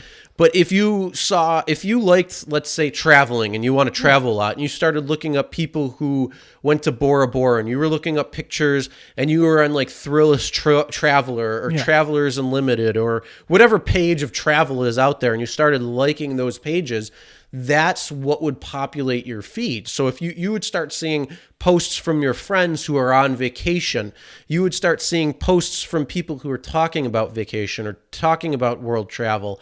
And then you'd see pages of travelers who are coming in. And then let's say you enjoyed going to the gym, you'd start seeing fitness stuff. So if that's the stuff you engaged in, that's the stuff you liked, that's the stuff you were clicking on, that's the stuff you were reading, that's what you're going to get in your news feed. That makes sense. And it's the same exact thing of what I get in my news feed is the things that I enjoy. But I also actively screen my Facebook page or Facebook news feed, which means I engage in things that I enjoy. Let's say if it's positive posts or positive videos or traveling or different things like that, I come back, so I engage extra on that. And if it's somebody posts something stupid, I just scroll right past it and not even pay attention to it. So I get those posts less and less and less and less. Right. And I get the other posts more and more and more and more. Of course, it makes perfect sense. Because all Facebook wants to do is keep you on their platform for as long as possible. So then they can, one, get data on you and collect more data and sell that. But then they can also get you to hit or get more advertisers or your eyes on advertising. So that means they can make more money. So they make more money on both ends of you, which whether you want to agree with that or not, that's a whole different conversation. Mm-hmm. But yes, you're in control of what your Facebook sees. So yes, a lot of people interact with negative posts and negative things, and that's why they're getting a lot of negative shit in their Facebook. When in fact, if they weren't doing that, if positivity ran rampant, yeah. And that's what got views, and that's what got clicks, and that's what got likes, and this got what comments, and all that good stuff. Even the news would be in the positive aspect of things, but the thing is, it's not. It's into the emotions. It ties into the fear. It ties into the anger. It ties into the this and that and the other thing. So that's what gets views. That's what gets advertising. That's what gets people on it. So they're looking for all this stuff when in fact, this is the best time to be alive in the history of humanity because it is the safest time to be alive. Mm-hmm. It is, the best time because we're at we're at our technological peak, mm-hmm. And we're obviously going to continue peaking. Well, but our technology is going to continue to grow and grow and be better. Well, there's a tipping point, right? So if we don't start being more conscious about taking care of our planet, there will be a tipping point to where life will start to be shitty for humans. But you're right. Subjectively, in human history, we've got cures for diseases. We don't have to worry about the plague. We've got food to eat. Generally, the world is getting better. Yeah, there's not as much poverty. We have a lot more understanding of things as well, for sure. And that's just human progress. And where we are making good progress, which I was happy to read because we do focus on a lot of negative news. But what I am happy to read is the Surgeon General for California says to screen every student for childhood trauma. And I think that, I know for me going through school, the whole thing was to sit in your desk, to memorize this thing, to try to do the best that you can on this bubble test. And you are in competition with everyone else, which is subjectively unhealthy or healthy. I don't know. Yeah, but when you were in school, were you really looking to get absolute straight A's every single time, or did you not really care? It depends on what it was. And that's the whole thing. Well, here's it's the thing. The subject. It's like, who gives a fuck about certain subjects? That's what happened to me. And I wish that I would have paid more attention to history and subjectively geography, because I don't know a lot about history and I don't know a lot about geography, but I love science. So if you want to talk about chemical bonds and axons and dendrites or psychology, the way that your brain works, I'm very interested in those things. But can you individually screen each student to find out what they're going to be more interested in? And everyone, plus your parents have this preconceived notion of who you're going to be unless they're very introspective and say, okay, we're going to let our child try each thing, see what they like. But a lot of parents have this hallucination of what their child is going to be and push them in that direction. That's what happens with a lot of people. No, not necessarily. My parents never pushed me to go into a certain aspect. Sure. Yes, there are a lot. Like, I mean, but the thing is, on a individual scale, probably not. That's probably if not anything, the case. even because each individual parent has a different opinion. Hold on. But think, like, when you see that happening, a lot of the time it's based in a movie, or it's based in a TV show, or it's some written script where you have this person who has one path, but yet they don't want to be on that path, and they have to find their voice, and they have to find their reason. They have to find all these different things to overcome a certain obstacle and to overcome the challenge that's faced, and then, change this introspective lifestyle and all this good stuff to where they want to actually be. So a lot of that's scripted, and unfortunately, that's not the reality of situations, and we're drilled with that all of the time to make it seem like that's the majority, when in fact, I'm sure if you actually if you go and talk to 100 people at your job tomorrow, and you say, hey, look, I got a question for you. Did your parents try to push you into a certain direction, like into a certain field or into a certain thing? I'm sure that the majority of people probably will say, no, they really didn't. They let me kind of choose where I wanted to go. I don't know, man. I think, and maybe not on a 100% conscious level, like, you're going to be a doctor, you're going to be a lawyer. But even on a subconscious level, society is pushing you, and there are a lot of people out there whose parents have an idea of what is the proper way, the proper path for their child, and they may not even be aware of it. And subconsciously, we're all pushing people that way. That's why the school structure is the way that it is. No, the school structure is not the way it is because of that. The school structure actually started in Chicago when the plants were around, and you had to go by the whistle, and you had to go by. That's why you have the bell. That's why you. Well, I get that part of it, but the curriculum. And that's the whole. The curriculum is so you get this well-roundedness, because they want to make sure you get well-rounded. They want me to be able to roll in a circle. I never understood what that means. What does well-rounded mean? Means that you have information. You have a little bit of information in this area. You have a little bit of information in this area. A little bit of information in this area. So it's this regimented thing, but the whole fact behind school is that they're raising good employees. If you got low grades, you were considered a bad student. Yep. Even though, if you really look at it, the students who got C's and D's usually come up, they're usually thinking outside the box. They're not interested in that, so they're not challenged. There's a lot. I mean, the whole thing with school is it's absolutely horrible because of its because of its wanting to put people into curriculums and order, when in fact you don't even need to know half of the shit. Well, that's my issue with it. So they say like 90% of what you learn in school you don't even need, which is not absolutely like true. 99.9%. Well, 90% you don't remember. After one half of a school year, or technically one semester. So like the amount of information that you actually retain, even after, like, let's say 2 weeks of studying, is so very low. And you're only only studying for the test, for the next test, be able to do this, and then you forget everything before that, because you only have so much information in your mind, and your mind is doing a lot of different things. So it's processing things, it's doing this and that, and it's running the body. We're built to be in motion. So that's the interesting thing about it, is that even after 10 years of not being on the ice skating, it was probably 12 or 13 years at least since I even put on a pair of ice skates. My friend built a hockey rink in his backyard.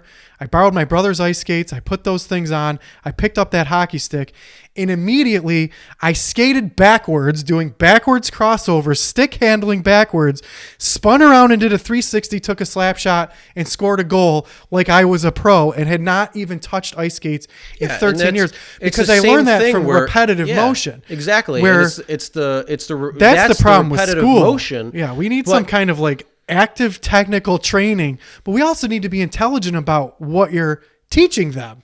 Like, we can't have people sitting at a desk and just filling out tests. No, absolutely not. Like they need to be able to visually conceive okay, things. Here's the thing. I can understand. I can understand that you want to teach people certain is young kids certain things. Like you need to teach them reading. You need to teach them arithmetic. You need to teach them certain things. Like we need to know how to balance their checkbooks. But yet we never learn how to actually do that. No, they don't. We learn the derivative of a triangle at cosine sine tangent of a 90-degree angle. For what? It's like, what the fuck does that matter? It doesn't mean shit. Yeah. And then you can't do anything with a calculator. Exactly. But yet, here, let me pick up my phone and let me open it to the calculator, and I can do I can find the derivative of this, that, and the other thing in a split second. In a few seconds. But even before that, you could, if you needed to learn how to do that cosine thing, you could find it. You could go to the library. Calculus has been around for hundreds of years. Yeah. Like there's no reason for. I get exactly what you're saying. It's so. But it's useless. It's like, oh, well, you need to learn the basics. Well, I'm never, ever going to learn or need to know the area of a triangle on a paper. Nope, you never know. I mean, okay, I might need to know that in landscape design. Right. But you could easily learn that in 2 minutes. Exactly. Like you learn it. They need to teach people how to learn and how to be objective. And once you learn how to learn, then you can learn. But I think you're right. We need to have people much more focused on physical, repetitive things to learn how to. There's so many amazing people who are like fixing cars and doing all these crazy things in acrobatics that they didn't learn in school. They learned from after school activities or working on things and learning on their own. First off, that I never learned. What did you go to school for? What do you mean? What did you go to school for? Like at school? Like college? In college I went for accounting. And do you use that accounting degree in any way, shape, or form? Not currently, but I will. What are you planning on doing that for? Well, we'll see. We'll see. But I mean, I will say this. No. What are you going to use it for? You say you're going to use it. What are you going to use it for? So here's what I will say about the program. There were goods and bads. I just want to know what you're going. What I'm going to use the accounting. Just answer the simple question the simple way I'm asking it. Yeah. What do you plan on using that degree for? The business that I want to have, when there is income coming in, I will be able to allocate that income, track the income. Okay. It's a useful skill. Okay. Right. But what about QuickBooks? Because it puts everything in there for you. Right, but I get that, but that's just one very small part of what I learned in the accounting. Yeah. So like the QuickBooks will help me show, okay, QuickBooks will help say like, okay, I spent this amount on this camera and I spent this on that. Like it helps you organize your receipts. It'll still have your accounts on what you have, your expenses, your income, your disposable, your taxes, what you owe, what you can deduct. It has everything in there. Well, that's not everything. So what it's not going to help you with is things like how much money you have invested for where you're going to start to take a loss or maximum profits and things like that. Oh no, I understand that. Like the benefit of college in that way, I keep poo-pooing on our system because it needs it is poo-poo. Much more focused and much more things.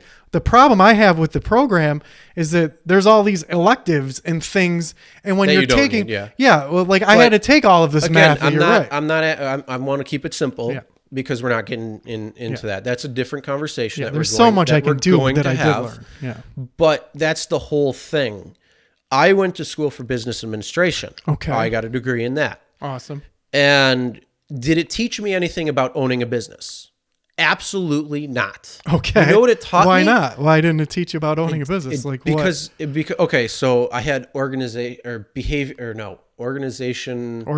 management. Yes. So it teaches you about the organization of a company, but yet in practicality, that's not necessarily what's going to happen because each company is going to be different and they're going to have their own organizational. Well, when I learned that, it showed you the different styles of how to allocate responsibilities to different people and the different ways that you can structure a company. Yeah, I get that. Which I found beneficial. But here's the thing. That's by a book. Yeah. And a book doesn't take into account any variances. No. And the best example of this was hold on. The best example of this though is have you ever seen the show Last Man Standing? It's with Tim Allen. No. Okay. I have not seen Tim the Great Toolman. show. No, who is Great that? show. No, I'm thinking Yeah, it Tim is. the Toolman Taylor. Yeah, it's Tim Allen. Okay. But and Not that seen it. was Home Improvement. Yeah. Last Man Standing is a show he's currently on. It's been like seven season or eight, Okay. something like that. But one of the episodes that he had was, so his daughter was going to school in business as well, and she was going through this book and how to it was a 4-step process on how to resolve a workplace conflict. Mm-hmm. So you had to go, she was like step 1, step 2, step 3, step 4. And what essentially it was it was 2 people who wanted to be the pitcher for their softball team. Right. So they're like, I want to be the pitcher. No, I want to be the pitcher. And they had this little confrontation. So Tim Allen's character, he said, no, you're not going to be it, and gave them the reasons why. And he said, oh, this is, and then his daughter, who was kind of shadowing him, was saying, okay, how come? And then he was like, well, not everything can be done by the book, because there's things that take into account. So then later in that episode, she sat them down and said, okay, we're going to do this 4-step process, and let's talk it out and figure it out, and then we can come up with a resolve that way. So they start with step 1, and it gets blown out of proportion where they're not, they essentially walk away from the table and are just completely pissed at each other. And so she had to figure out a way to solve that and get it working properly. And of course, didn't let that happen. So Tim Allen's character had to come back in and sit them down and have her present there as well too, and talk it out where it wasn't that 4-step process, because it took in so many different variances when books just give you concepts and they don't account for the fact that a person and each individual is 100% different from everybody else. Yep. So that's where the books and the concepts only put in concepts, but they don't actually give you true variances. Give you real world experience. So, so that's a great thing. And I heard what you were saying while I was up there. And that's a great point, is that in a book you can get the general concept, but you're never going to learn how to take a slap shot playing hockey looking at a book. You have to get out. No, you can learn, because it can say, all right, you extend the stick back, and you want to do it at a 78 degree angle from the ice. You can get a generalization. And you want to get, 170 degree from the ice, perpendicular to your body, and you wind it back. The puck has to be in front of you at the side, and then when you when you look down, you got to keep your eye on the puck, and you got to know exactly where to hit that soft spot. And when you're going down, swing your body, but you want to keep everything lined up properly. So when you're going through the swing, and it's like, you can. And then I'll watch that person their legs fly up in the air and they'll fall on their ass, which is a great point. And I think this is where we're going with this, is you can't learn these things out of a book. No. So here's what I thought the solution is. Even any job that you take, you don't learn from what you did in school. No. You learn what that job wants you to do, what the tasks you fulfill. Well, that's what I thought the solution is. Hold on. I mean, even if you take like a X-ray radiologist or a nurse or something, you go to school and you learn all of these different things. You learn the parts of the body. You learn this, that, and the other. Yes, that's important for your job. But how to execute your job is going to be much different than what that is. Well, that's a great example, because radiology is one of the only things where they actually have the equipment there.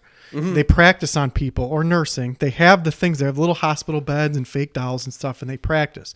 And that's where we need to go with our education. There's a lot of there's a lot of degrees that have the information. So if you're an audio engineer, you're going to learn on the equipment. Right. If you're a video engineer or a videographer, you're going to learn on equipment. You're going to learn on software. You're going to learn LUTs. You're going to learn exposure. You're going to learn all. Same thing with photography. If you go into to be an auto mechanic, you're going to learn how to do things in the car. If you're going for hair, you're going to learn how to cut hair. You're going to learn how to dye it. You're going to learn salon care and all that fun stuff. you're going to learn a lot of things that are specific. Well, that's but where if you have an accounting degree, yeah, you're going to learn, or you're going to take some of the stuff that you learn. yeah. And then you're going to learn a lot more during the learning curve of the job Of the company that you're working for. Of the company. For sure. And then Or you if could you're running your own. have the same title job from company A to company B, Right. but everything is 100% different because what the tasks are for that specific business. So there's the variances of that. There's the variances of the individual. There's the variances of the cohesion between everybody, and there's all of these different factors. So no, my business administration degree did not teach me really anything about how to run a business. It taught me how to be part of an organization, just as other schools of thought Right. or of degrees teach you how to be a employee. Right. But if you don't want to be that employee, if you want to be that person who, wants to own the hospital and have the doctors work for you, you're learning leverage. You're learning that. And people who are turned off by school already usually find different modes, and they think outside the box, because when you pay attention into school, they're teaching you a way to think and a way to act and a way to be, that you respect authority, that you sit there, that you learn, that you don't question authority, and there's issues there. So the people who are turned off by school, which would be considered like the C and D students, most of the time they're like, all right, well, I don't care about this stuff. I look at things differently. And then, they take their own course, and their course of action. Right. And they navigate through however they want to go. And they could go, and they're like, I don't want to be a doctor, but I would like to own the hospital. So they come up with a way on how they do that. And they're not, again, every time somebody tells you can or can't do something, it gets into you and builds that same exact type of thing. Right. It's like when you were talking about with hockey, when you got started on that, you went around, and all of a sudden, you picked it up 10 years later or whatever it was, and it was like nothing changed. And that's the same thing, Because it's repetitive motion. It's repetitive motion, but And that's where learning same needs to thing. go. But that's the thing. Yeah. You're learning how to be quiet. You're learning how to sit there. It's Yeah. repetitive Well, that's what I can motion. say. You know what else I can every really do? single I can day. fill in a little bubble like a pro. That's what I can do, like filling out your stupid little bubble test. I think that if every company around, you're right. So what my issue with the structure of school is, yes, you're sitting there and you're learning so much useless information, but it's so hard to assess what's going to be useless and what's going to be not. But they could definitely do a way better job of that. And my other problem with college is the electives. Yeah. But Get rid of electives. Again, we're going to But talk also, about that in a different... I think we need more hands-on is college- what you said. So what I have a different view of what I learned when I took organizational management. I learned a lot.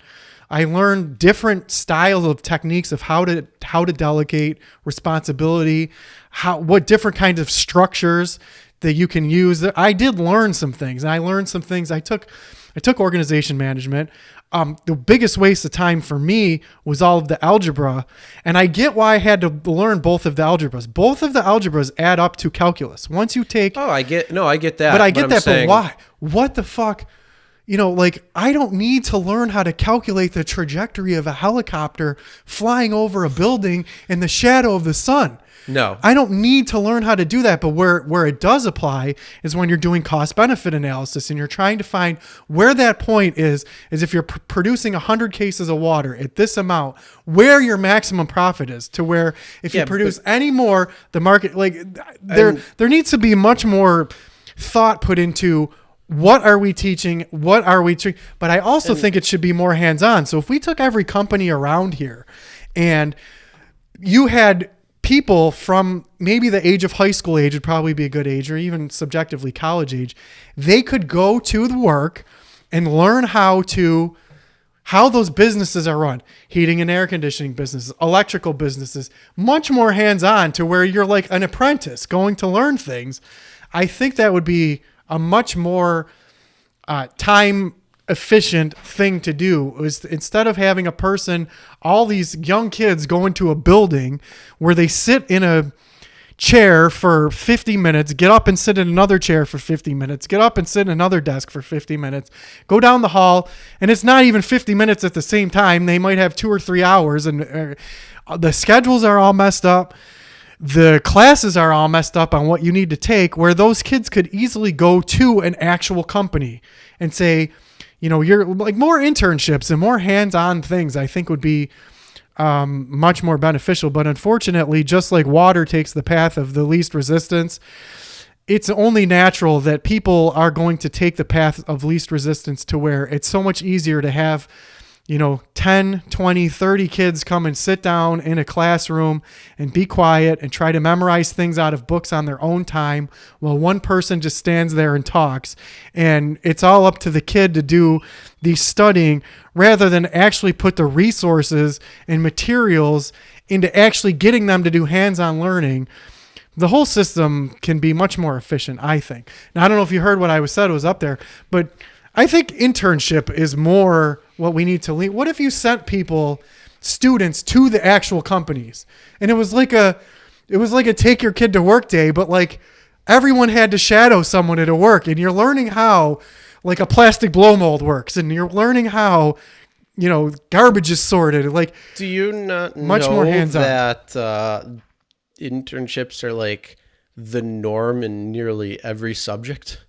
Or I mean, at least in every circumstance for like a degree in college. It depends on but what I'm saying is like for any type of medical field, you have to have rotations there. Yeah, no, I get that. It's the higher level learning. Like if you're going to go to be an accountant, go to a CPA. In order for you to go to CPA, you have to take an internship at a company where they show you, here's how it's higher level. But that's what internships are supposed to be for. Right. But a lot of internships are, hey, I need some more water. Go get me some coffee. You got to learn. That's what I mean. The mailroom stuff before you can learn the big boy stuff. So if you think of like major companies around here, do you think if they provided more resources instead of going to a building where you sit down in a desk? Well, hold on. That's also a gross generalization, because there are a lot of internships that are out there that are actually hands-on, that are actually right there. Yeah, I advocate more trade of that. schools Yes, are literally more of that. You're right there. Yep. You're learning everything. Yep. I mean, much more of that. There's a lot of things in school that you do learn Eliminate that's the predicated classroom. for certain jobs, but there's a lot of degrees out there that you don't learn jack shit. Or if you get the degree, it's not going to get you a job, because there are no jobs for that degree. Like philosophy. What are you going to do with the philosophy degree other than be a philosophy professor? Exactly. Yeah, pretty much. And then not only that, then like poli-sci. Yeah. Right. Dance theory. Yep. I mean, like first, again, all of this school or all of the school talk, I want to have it on a different podcast, because that will be. We talk about this every time. Long time. We talk about it every time. Why don't we just do that next week? All right. Let's just do that next week. The main takeaway of that is that when you do certain things, I mean, we're not gonna go into college. We'll go back to the kids in grade school and high school and all that fun shit. But yes, they need to do something, and I can understand the first few years. You need to expand on reading. You need to expand on English skills. You need to expand on, or you need to introduce math. I understand the life benefits of those things. You want to be a competent and smart person. Yeah. Then I can understand teaching history. But here's the thing with history is that it's subjective versus objective. And the big thing too is when you get your book and you open it up, you see there's signatures in this book that date back 12, 15 years. Sure. And the history of the world changes drastically in the last 12 years. Yep. In fact, even in the last 2 years, it has drastically changed, and we don't even understand the change yet. We just know that it's changed, and that's the whole thing with the Göbekli Tepe and the Amazon, where they find these massive cities that were buried. They just found a new one. Did you see that? Not sure. I think they found new cities, and I know they found new mummies. In the Amazon? I don't know where it was, but they found new mummies. Those things never changed. 3,000 years ago. Oh yeah, but the big thing with that is they don't change or keep up history, but we also learn our history, which I get the whole, you want to be behind the U.S. because we're in the U.S. You want to have that U.S. pride, but the thing is, if you're telling this version of history and then other parts of the world have this version of history, the question is, what is the real version? And we might have version A, they might have version B, but the actuality was version Q. Yeah, for sure. So it's like we really need to know the truth and the reality of certain things. And then the big thing is we need to not be so set in stone on certain things. So if somebody comes and says that the Sphinx looks like it had water erosion. Oh, no, that's not possible because they were advanced to 35. We date that to 3,500 years when the pyramids were built. Well, these are two completely different styles of architecture, completely. Right. So this looks like water erosion. Oh, no, that's not the case. Well, can we look at this we did some ground penetrating research, and we found that there's this tomb that's right underneath the paw, the front paw right there. Can we get down there? No, you can't go down there. Sorry, we need to preserve it the way it is, because if we do anything, we could be a problem and create a problem. And it's like, no, you're so married to this idea, but now we're realizing that your idea is wrong, and then we're continuing to teach it over and over and over again and instill it this way. So more and more people are going to say, no, this is the right way. When in fact, it's like, we need to be more open-minded on these things. And we need to be like, wow, that's really a good point. Now, I can understand there's skepticism and saying, well, this theory sounds good, but we need more actual data sets or data points to prove that. And then we need to be able to, check that with other whatever it might be. We need to check that and make sure it's right. I get that and I understand that but the thing is, our knowledge is a grain of sand to the entire world, in terms of the all-knowing knowledge that is out there to know, and we only know a grain of sand of it, and we think we know certain things, but we're proved wrong all the time. For sure. And yeah, that's a big problem right there. So yes, there's certain subjects as well that need to be changed. But and same thing with this. You need to wake up, get ready for the bell. Then you need to go from this class to this class to this class. So you need to sit there. You need to be quiet. And then kids want to be moving. They have energy. They need to expel that energy some way, somehow, and you're telling them to do the exact opposite. They're social, they're trying to understand the world, they're talking, they're learning so much when it comes to a social hierarchy and a social life, and you're telling them, no, sit down, shut up, don't say a word, when before that we're saying, come on, say your first word. Come on, talk. Come on, walk. Come on, do stuff. Let's run around. Let's do that. And then you're like, hard, no. There. Yeah, sit and there. So there's behavioral problems. And then they're like, oh, no, we need to give them drugs. They have ADD. They have ADHD. My kid has energy. They need Adderall. They need Ritalin. They need to sit there and focus. No, they need to be fucking kids. Yeah. Well, that's what I think people don't understand. And plus, if you're a person who's like me, if you can't remember that you have unlimited energy when you're a kid, people forget that. So when you're an adult and they see these kids that are like, want to run and jump and skip and play, they're tired out. They're worn out with their lives, and they're annoyed that the kids have unlimited energy, and they want to stop that unlimited energy. It's a horrible, bad defect of human beings getting older and not being able to tolerate youth. But also, I think that I lost my train of thought. completely forgot what I was going to say, because I was thinking about how upset people who people go to work every day and they put in their 40 hours, then they come home and then there's their kid there and their kid is running around and, oh my God, that kid has so much energy and I'm all worn out and I just want to relax and I don't want to, my kid must have ADD and I need to medicate my kid. That's what happens to them. And they completely forget that once they were a kid too that wanted to run and jump and skip and play. Yeah. Yeah, I mean, oh, absolutely. It's a real problem out there for sure. Really is. And it's like, I get it, but like, especially in today's day and age is a lot because a lot of people don't make the amount of money that you would have made 50 years ago. Even 30 years ago. Housing market. It stopped 30 years ago. Yeah, in the 80s. Yeah. I mean, the housing market, 50 years ago, $20,000 for a brand new house that was built. No, that's a big house. $1,200 for a brand new car. Yeah. $1,800 for a car. Yeah. Well, it's subjective. Same thing for school. So is the minimum? Hold on. I mean, so the price of those things are so much lower, right? And obviously your pay was much less. You might make $2. Yeah.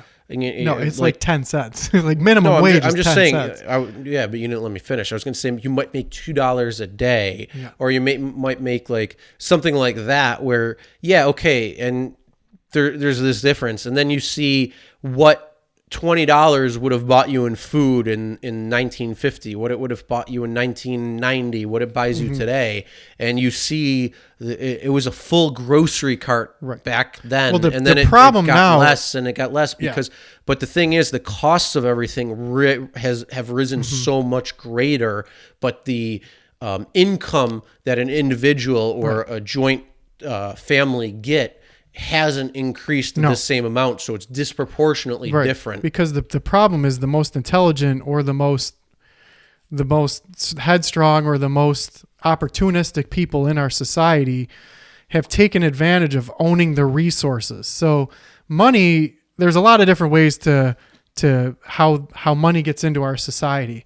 But when it comes down to the resources. We're not talking about the concept of it and all that. I'm talking about the fact that what we're talking about is inequality, like income inequality. I'm not even touching on that point. What I'm talking about is that the cost of things that you have to buy in order to live, like a house, like food, a car to get to and from your location, and work and all that stuff.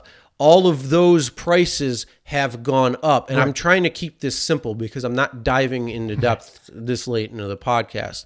So all of that has gone up, but the income has disproportionately risen the same, and it's not the same amount. So if something went up 10 times and over the last 50 years, but the income per person has only gone up 4 times, there's that giant discrepancy of what it costs to live and the cost of living and all of that stuff compared to what it was, 50 years ago, 30 years ago, or today. However, what doesn't make sense then, if you really think about it, is because of advancements in technology, we can produce things better, quicker, faster, and more efficient than ever before.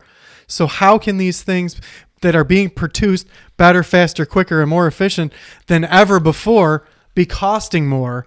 It's because the people who own those resources are taking much more of a chunk away from the people who are actually doing the work and not paying people appropriately. That's what the biggest problem is. Oh yeah, I mean it's definitely part. It's definitely part of that, but there's a lot more to it. It's very and again, complex. we're not getting into that right now.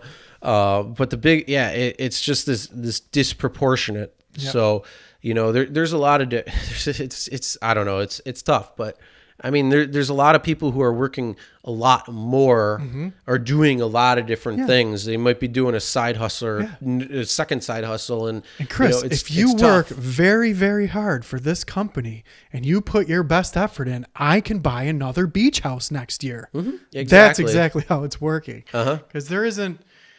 And what can you do about it, though? Really, what can you do to make someone who is used to taking the fruits of someone else's labor for themselves? Here's the thing, though. It's not necessarily that. It's the exploitation of the matter at hand. Exactly. And I mean, like we were talking earlier before about the banking system and how it just screws over people, and people don't even know that they're playing a game, and they don't even know the rules to the game because you can't understand it. And when you do understand it, you're like, how is this even legal? Exactly. And like, why is it? You're exactly right. It's insane. Yeah. And so it's but the thing is too, a lot of people will go to work, come home, self-medicate by watching TV, by sitting there doing nothing, by being at a job they hate, so they have a couple of drinks, they might get high, they might get whatever, some mind-altering substance, and they just do the same thing over and over and over again because it's something that they're used to it. They're comfortably miserable. But in fact, minus the substances, that I didn't expect to be attacked this way, Chris. That's exactly what I do. I go to work at a job I don't like, and that's the thing. It's comfortably miserable. But but the difference is, you have this idea, you have this plan that you want to do something else. Yeah, I do now. And you have to make money, so you might be taking a job or at a job that you don't want to be at. And then you take your extra time that you have, because there's a lot of extra time, and you build what you want to build or do what you want to do. So for me, I have a YouTube channel that I work on and I build. I enjoy doing this podcast, and I enjoy learning the things to make our sound better, to make our audio, or to make our video better, to make we're improving on trying to bring the sound quality to an elevated by using different EQ or using different noise reduction. We're taking video and trying to color correct it, working with the lights and giving. Right now, we had one angle looking this way as it is currently right now, but we also have now different camera angles that we can sort through while we're talking and while we're doing this. So there's a lot of things that we're doing it's fun. But the thing is, it could turn into something you don't know. Sure. And I mean, it could be a fun little hobby or fun little side thing or whatever it is. But then you can say, okay, well, this right here, I have the ability to make money, or take this, what we learn, and apply it towards something where you can actually make money on a much bigger scale. And then, may like hobby out this. Who knows? I mean, that's well, I think that's the whole thing in life. So because of our influences and because of the way society is these days, at least here in the United States, if there's people overseas around the world, because the internet is global, we are exposed to, these sports people or these musicians or these actors are the most valuable people in our society, who make the highest amount of money and are the most revered, right? So when you're growing up and you're looking at these I don't know about that, because you want to know who has the biggest mansion in Miami's $1 million island? Is not an actor, is not a sports person. There's tons of people who make a lot more money than those people. You want to know who it is? Who? It's the guy who invented Viagra. Yeah, of course. Well, yeah. That guy has the biggest mansion. And every year on his birthday, he gets this palm tree imported from God knows wherever. There's tons of people who have a lot of money that you wouldn't even know. Like, this guy owns this company. He wouldn't even know who they are. But in our society, like, the most revered people are, I don't know, for some reason. I can get an erection after I can't get it by taking thank goodness a pill. For that guy. Yeah. Then I mean, he's getting his due diligence. For sure. I don't have ED, so I don't need to worry about that. But still, it's just if I think that if we valued other things like the guy who invented Viagra, why isn't that guy famous? Do you know who invented Viagra? I don't know that person's name. Why aren't they you're the most important person that ever has lived in human existence. You figured out how to give old men boners. Congratulations. That's what's weird. What the things that human beings value is very weird to me in society. So, well, that's the whole thing too. It's the escape. Yeah. Like it's the team mentality. Yeah. So every Sunday when your team plays and you're like, oh, are we winning? Oh, did we let's say you go out and walk and you're in an interaction. You come across somebody who's working. You're like, you able to listen to the game or anything? No, I don't know. Are we winning? That's exactly what do happened. Why do you say we Yes. or we won Right. or our team won? I mean, our team won, I guess It's you could funny say. that you say because it's like, and the crazy thing is the psychology behind it is, oh my God, our team won. So Monday, our That's a win for spirits them. are lifted. And if they lose, their spirits are It's so dropped. weird, isn't it? And see, I've shed all that a long time ago, and I've been conscious of it for a long time. But what's weird to me is the same thing when I went to the store today. Well, I was before I came over here to get the merchandise that I needed. In the checkout, the woman there, who was probably 53 years old, and she was not a sports person, and she said to me, "Did our team win?"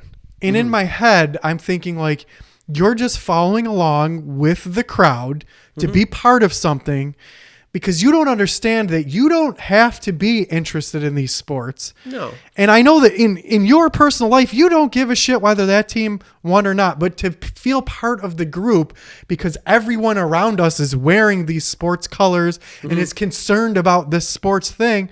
She just went along with it. I want to be like, lady, it's okay. You don't have to like sports, and you don't have to be concerned about the team win. We're all individual people. Yeah, but not only that, you get this like crazy mentality behind it. It's like, oh, we're going to win. We're going to be like, especially at the beginning, oh, we're going to win. We're going to be the best team. And we're going to have high hopes and all this crazy stuff. And it's all done by marketing, but it's really is. On top of that. And it is a win for them. When another team wins, that person, even though they didn't participate in the sport at all, and they sat on the couch, it's a win for them. But also though, behind that is it's something where you can go to escape your own life. Sure. And you can feel this sense of camaraderie. You can I get that. Get this sense of feeling and worth and accomplishment. this is the team going to win? Is it not? Like you get this like in between, and it's like the nail biter stuff. And then all of a sudden, they win or they lose, and you're like, oh, yay. Or you're like, oh, crap, really? But it's this escape for a couple of hours. And if you watch football a lot more, like on Sunday, the whole day can be football. And if you really, really watch football and you have a kid in like high school playing high school football, you got Friday. And then if you watch college football, you got Saturday. And then you got Sunday of the professionals. So you have your entire weekend is football. And you might go and do like this, that, and the other thing, like to the restaurant and that. But it's like, what are you doing? Like that's time that you're spending that you could... I mean, you could be at a do nothing, or not a do nothing, a nowhere going job where you hit your peak, and the only thing you could do to get beyond that job is either to go find a different job, or if you really wanted to follow a dream that you had at one point, you still could do that. And if you put your time into that for a few years. You could probably be at a much different spot because, one, you're going to, if it's a dream you have, you're going to try to go with it, or you're probably going to go with it a lot more, and you're probably going to be much happier with going with it versus, doing a shitty job that you really hate doing. So, these people are so ingrained that you're supposed to root for your local team, and that's what the most important thing is. And they can never do what you said to do and look in the mirror and assess themselves and say, okay, even though I've been programmed this way to think that I'm supposed to put on this jersey and I'm supposed to care about this guy, so important that they catch the ball or throw the ball or whatever they do with the ball, and I got to root for my team. When I went on my Sunday hike a couple weekends ago, I forgot to tell you this is how bad it can get.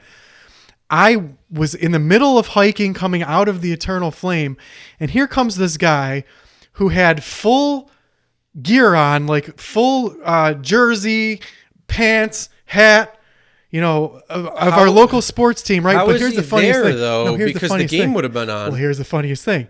So he had his little one of the carriers that you could carry a little kid with, like the backpack type thing, right? And he had his phone out, listening to the sports game with all of his sports jersey, and then his wife or whoever, the baby mama probably. So I could tell that she's like, okay, honey, we're doing something with our family. We're going to go hiking with family time. But he's so ingrained in this, so important to pay attention to sport and represent his sport, that even going to the Eternal Flame, he couldn't pay any attention to his family, to the environment that we're in. And he's got to listen to are they going to score a touchdown? I've got all my things on. So ingrained. But that's you're just the programmed. same. That's the same thing where I'm like this.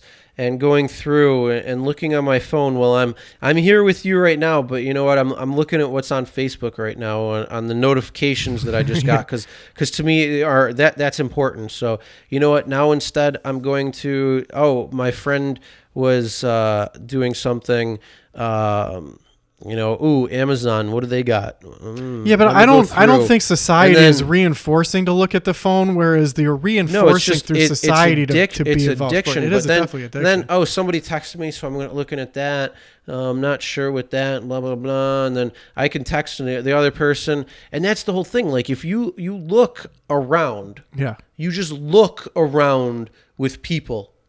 Go to a park. Go to a restaurant, go to the store, just look at people who are on their phones, not paying attention to their family, not paying attention to what's going on around them, and not being around the people that they're around because they're into their phones. And people have photoshopped other people without their phone. That's one of the best things I've seen. And it shows you. And then there's have you seen that? Oh yeah. And then there's also other things that are going on where it shows there are illustrations where it shows like what's going on around life, but you're on your phone. So it's like a couple's in bed, one's facing this way, one's facing this way, and they're both on their phones instead of embracing being with each other. Right. And then there's one where there's a couple of kids that are like playing or looking up at their parents, and their parents are on the phone with the TV on in front of them, and they're just sitting there, and it's like,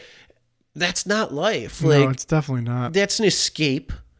That's not reality. Like, that's the whole thing. Even when you watch these TV shows and you get sucked into these TV shows, like Walking Dead, and when somebody dies or whatever it might be or whatever, you're like, oh my God. And you have this emotional attachment to them. Yep. And it's a damn TV show that's scripted, and it's designed to play on your emotions and then give you this twist at the end that you need to know what happens so you come back next week. For sure. And, the great shows do that. So Walking Dead does that. Game of Thrones did Game of that. Thrones is the one for me. All of those shows do that where they throw that hook in at the end because people need that closure, and if they need to know what happens with that. And it's like, oh my God. What's interesting? I was watching behind the scenes of one of the Marvel movies where they had it was a scene with Scarlett Johansson where they had the stunt double who. It was a behind the scene shot of what it actually looked like. The stunt double did like super karate moves where it looked like a video game where she did the sweep and knocked the one guy down and then went over to the other guy and was like fighting, and they showed the whole scene, right? Then they showed the clip in the movie. And the actual clip in the movie was not even as exciting as watching this woman in real life do all these crazy stuff. I would much rather have seen that. So what I've been thinking about lately is... Usually when they like... was it the point... Was it? I'd have to look it up. Iron Man 2? Was it when Scarlet? When it was one of the Avengers, I think. Oh, okay. Well, because it was one of the Avengers. It might have been I can't remember. It was Scarlett Johansson is fighting, and then the dude with the bow and arrow. Hawkeye. Yeah, Hawkeye shoots his bow.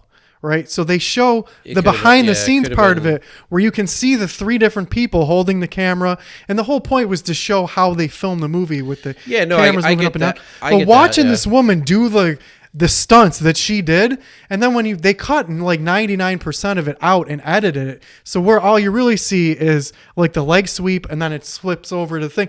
I'm like, I would have much rather watched this woman, but then I started thinking, what if you're that woman who's a stunt double, and these people who are all out doing these things, they're living their lives.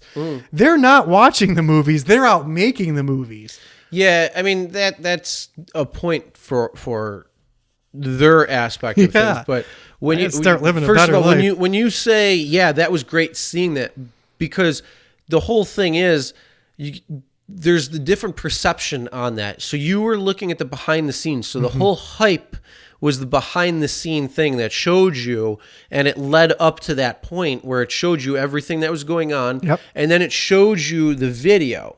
But the thing is, again, that video was edited and cut. Oh, yeah. And it was put into the movie to go in time. But if you watch the whole movie, you know, it's going to tell the story that's fits going right to in. continue. Yeah, for sure. And it's going to take you into that. So it's the personal space and the personal zone versus, you know, showing this thing, because it's actually going to put you into the movie and inject you there. So each of those have their own purpose and should show you that way. Well, there's a lot of people that are doing a lot of amazing things out there. They have gotten away from the TV and aren't, I'm sure, texting all over the place. They're still out there, but it is getting a lot worse. Like you remember playing as a kid, like just running and skipping and playing, and you're outside. You know what really sucks is, okay, so my little daughter likes to go to the playground.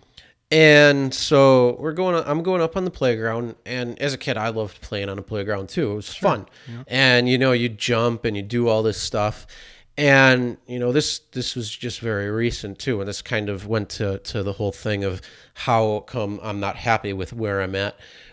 But I was like, you know, doing certain things that, like lifting up on the monkey bars or something. And it's like, holy shit. Like, I don't remember it being this freaking hard. And then like taking this like 2-foot jump, and you're like, fuck, that hurt my ankle. Yep. And like you're a kid and you're jumping like 6 feet off the fucking ground. Made out of rubber. There, and you jump and you run into the next. And I'm like, definitely rubber. I'm like, holy fuck, what is wrong with me? And I'm like, well, yeah, when I was younger, it was probably like 60 pounds or 40 pounds. Yeah. And you're like, and all right, joints are rubber. Your thud is much different at that point.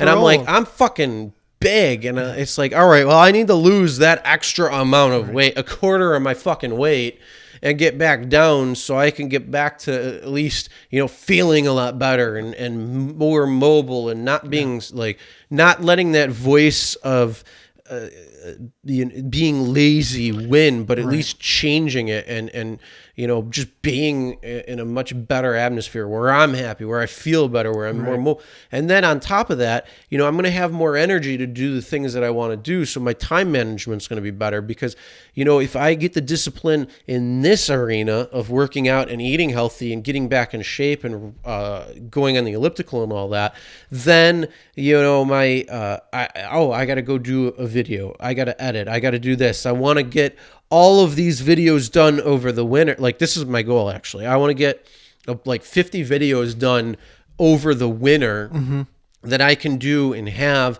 and get ready. So then when summer rolls around, I have a whole plethora of videos that I can choose from. And if something big happens or I got to inject something, it's very simple for me to do. But at least I have this whole backup of them. Right. So I'm not trying to scurry on one video. I want to make like 4 or 5 videos extra a week over the winter, and then have this plethora of videos. So then when summer rolls around, I can go out, I can enjoy, I can have fun, I can do different things. You know, I don't have to worry about this, that, and the other thing, and trying to get this video done, and trying to go out and do this, and trying to have fun with the family, and try to, you know, so I'm trying to work my time differently that way, because winter, what do? We sit inside. Right. We hibernate. Well, that's my goal, is to go to the gym, to eat properly, to go to the gym and get in good shape so I can live my best life when the summer does roll around.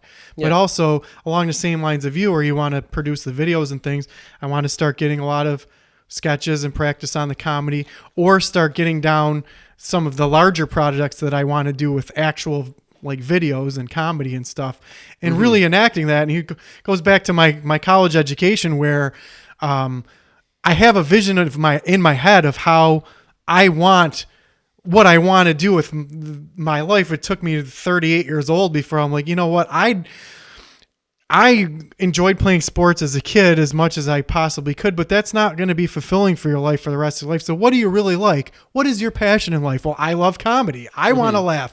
If we're only, the oldest person, what do you get, 120 years, the oldest person in history? Well, I want to spend as much of that time laughing and having a good time as I possibly can. So I didn't know that that is a viable outlet, right? So now that I just want to be involved in something that I find satisfactory and does give you that sense of when I was an all-star hockey player and I got that puck and I'm stick handling and I go around the guy, I make a breakaway, get over the blue line, I deke out the goalie and I score, and I put my hands up and there's hundreds of people cheering for me.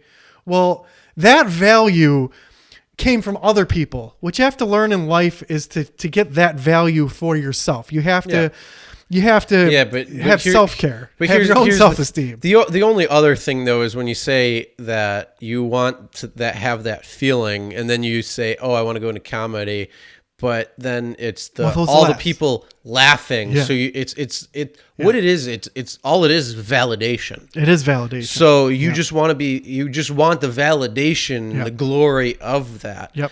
And that's the whole thing. I want to laugh. If you can be self-validating. Yeah. And all that. Yes, it feels great to have validation from other people. Absolutely, 100%. Yeah. But like, you got to be able to gratify yourself and be happy with what you're doing. Well, that's what I'm working on right now, because I had a lot of negative. The world was extremely negative to me, and it's because a lot of horrible shit happens in the world, and you can't, you can let it overwhelm you. But there's also a lot of great shit that happens, right? So you have to reprogram your brain to care about yourself, not get your self-worth from other people, no matter who it is, whether it's those people who are cheering for you in the crowd, the people who would laugh at my comedy. I'm not even necessarily want to be a stand-up comedian telling the jokes that make people laugh. Maybe I'll get that satisfaction out of making a funny video that people enjoy. I think for me, the satisfaction comes giving other people joy, right? But also, you have to be happy with yourself and just not need that gratification from someone else. So where you say that you're not happy with where you are in your life, I would say maybe work on saying, okay, well, I am satisfied. Pick things that you do that are good in your life, but then strive for more. So like, be happy, show gratitude, be content, but then strive for more. But here's the thing, and then you're not understanding what I'm saying. No, I get it. I'm happy where I am with what I'm doing and things like that. But the thing is, it's called improving. Of course. Yeah. So, and again, I'm not happy is that I let the other voice win the last few battles in the Civil War of my mind. That is letting myself go, not working out the best, not doing the elliptical, because I let the lazy voice win. Oh, for sure. And saying, "Oh yeah, you could do that later. You don't have to do that now. You got to do this and this and that." Yeah, like and Arnold. You lack discipline. That's what Arnold says. You lack discipline. Yeah, and that's the whole thing. And it's getting that back. So if you get it back there, then like I said, I make videos all the time, but getting it back and then looking at it. Okay, well, first of all, I sit a lot. We sat 3 hours to do this. We're going on 3 hours. I sit doing driving for Uber and Lyft. I sit a long time doing that. I sleep. So when I sleep, I'm laying down. I'm not at those points. I'm not active. So when I'm editing videos, I could be standing and I could be sitting. So I'm getting one of the adjustable desks, so you can stand and sit, which is a good thing. But they also have bike chairs that you can do that, where you can, again, do the tension. So you can continually move and do like a quick workout. Yeah, and you can still move, and then you can stretch out, and you can stand up, and you can do so. At least I'm trying to look at things how I can continue being healthy, even though my body's in a sitting position most of the time. And getting the work in and the work out in and the food that is going to make me feel better and be happier and all those things. So it's taking it's limiting that voice that's saying, you could do it later. And it's squashing it by having the other voice get stronger and say, look, I said I'm doing this. This is what I got to do. So, and it's also coming down to time management, because if I'm not somewhere by a certain time, that's a bad thing. So I need to be somewhere. So that means if I have to actually wake up to work out and then do cardio, have the time to take a shower, you know, that means I can't wake up, go sit on the couch for a little bit, scroll on Facebook, catch up on some comments from YouTube, and all that stuff. I can't do that. I can't catch up on YouTube videos either. I can catch up, you know, taking a shower and having a YouTube video play in the background so I can hear the audio or something. But like, at least on that, you're kind of double teaming. And then, well, see, that's what happened to me. So what I was doing for like 3 weeks, I did very well. I was proud of myself. I pre-prepped my meals. I ate all healthy food, and then I went to the gym. And then I can't remember what happened, but I started eating junk food. Well, not junk food, but I started eating food that was not the healthiest. I didn't prepare it myself. I was buying it from the local grocery store because I kept forgetting to bring my lunch and prepare it, because I was doing meal prep, or I'd make a whole bunch of meals at the same time. And there were some other factors involved where, you know, some of them, right. And then I stopped going to the gym. Then I got sick. And I fell off, so I have to get exactly what you said. I got to get back in the routine. It's that rationalization of that voice saying, "Oh, I forgot to do this." For sure. Instead of, you know, I go to the store and there is the healthy option that's right there. Yeah. But you know, I didn't make it, so it's not really gonna be that healthy. Right. Just go for the shitty thing that you're gonna enjoy seeing. I still ate relatively healthy, but because I went from but your voice is still saying it's that rationalization, and then it gets that voice back, and it gets that and it's like, oh, it just gets louder and louder and louder, and then you just don't do it. Well, that's exactly what happened. Like, okay, well, I ate super healthy for 3 weeks, and then there was still the healthy options, right? But then I'm eating the prepared food that I didn't make. That's like that's still pretty healthy, because you can eat the healthy from the supermarket, but it's expensive, right? So it's cheaper than to make my food. But it's the supermarket that I go to. Their healthy food is very expensive to get the healthy food. Well, but I would get Whole that. Foods, So I would get that, and then, but I would still eat relatively healthy, and it's prepared. But then I'm like, okay, well, you know, I was eating super clean and super healthy and going to the gym. Well, now I fell off, and I forgot to do my meal prep, and I'm eating still pretty healthy, but it's too expensive for me. And you know what, those pizza logs were really good. So then the third week, then you're back on pizza logs. And that's the same thing. So like with me, I make my dinner fresh every night, because I like a nice warm meat. Fresh cooked. I don't like. I never. The problem is I never liked doing the meal prepping for like chicken and that a few weeks before, or like throughout the week. I never liked that because 3 or 4 days. It just dries out. It doesn't taste good. Yeah. So I like doing it fresh. So I have to take out a chicken from the freezer to thaw out every single day, and sometimes I forget, accident. Sure, no problem. And then I get home and I'm like, getting ready for dinner, and I look and I'm like, fuck, I forgot to take out the chicken. And I could easily run it underwater and thaw it out that quick.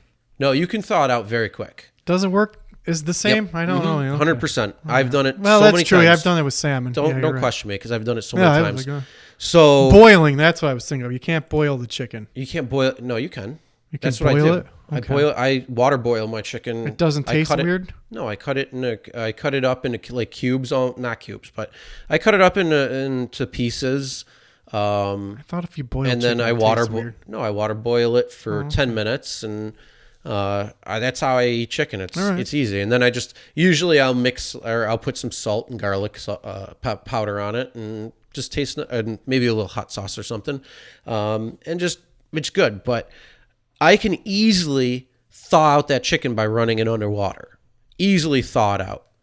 But because there's that obstacle of the fact that I didn't thaw it out to begin with, I didn't take it out the day before, I'm like, fuck, man, it's going to take longer. And I could just, fuck it, I'll just go, or I'll just order a pizza. So easy. And I could easily call, wait the 20 minutes to go pick it up, take the 5 minutes, go take the 5 minutes in the store to pick it up, take the 5 minutes, drive back, then eat it.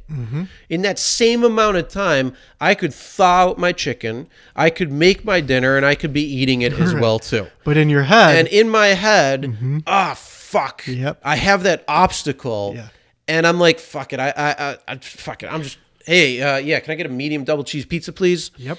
And that's the whole thing. It's like, no, shut the fuck up. I got to get that chicken out. Yep. You can do it.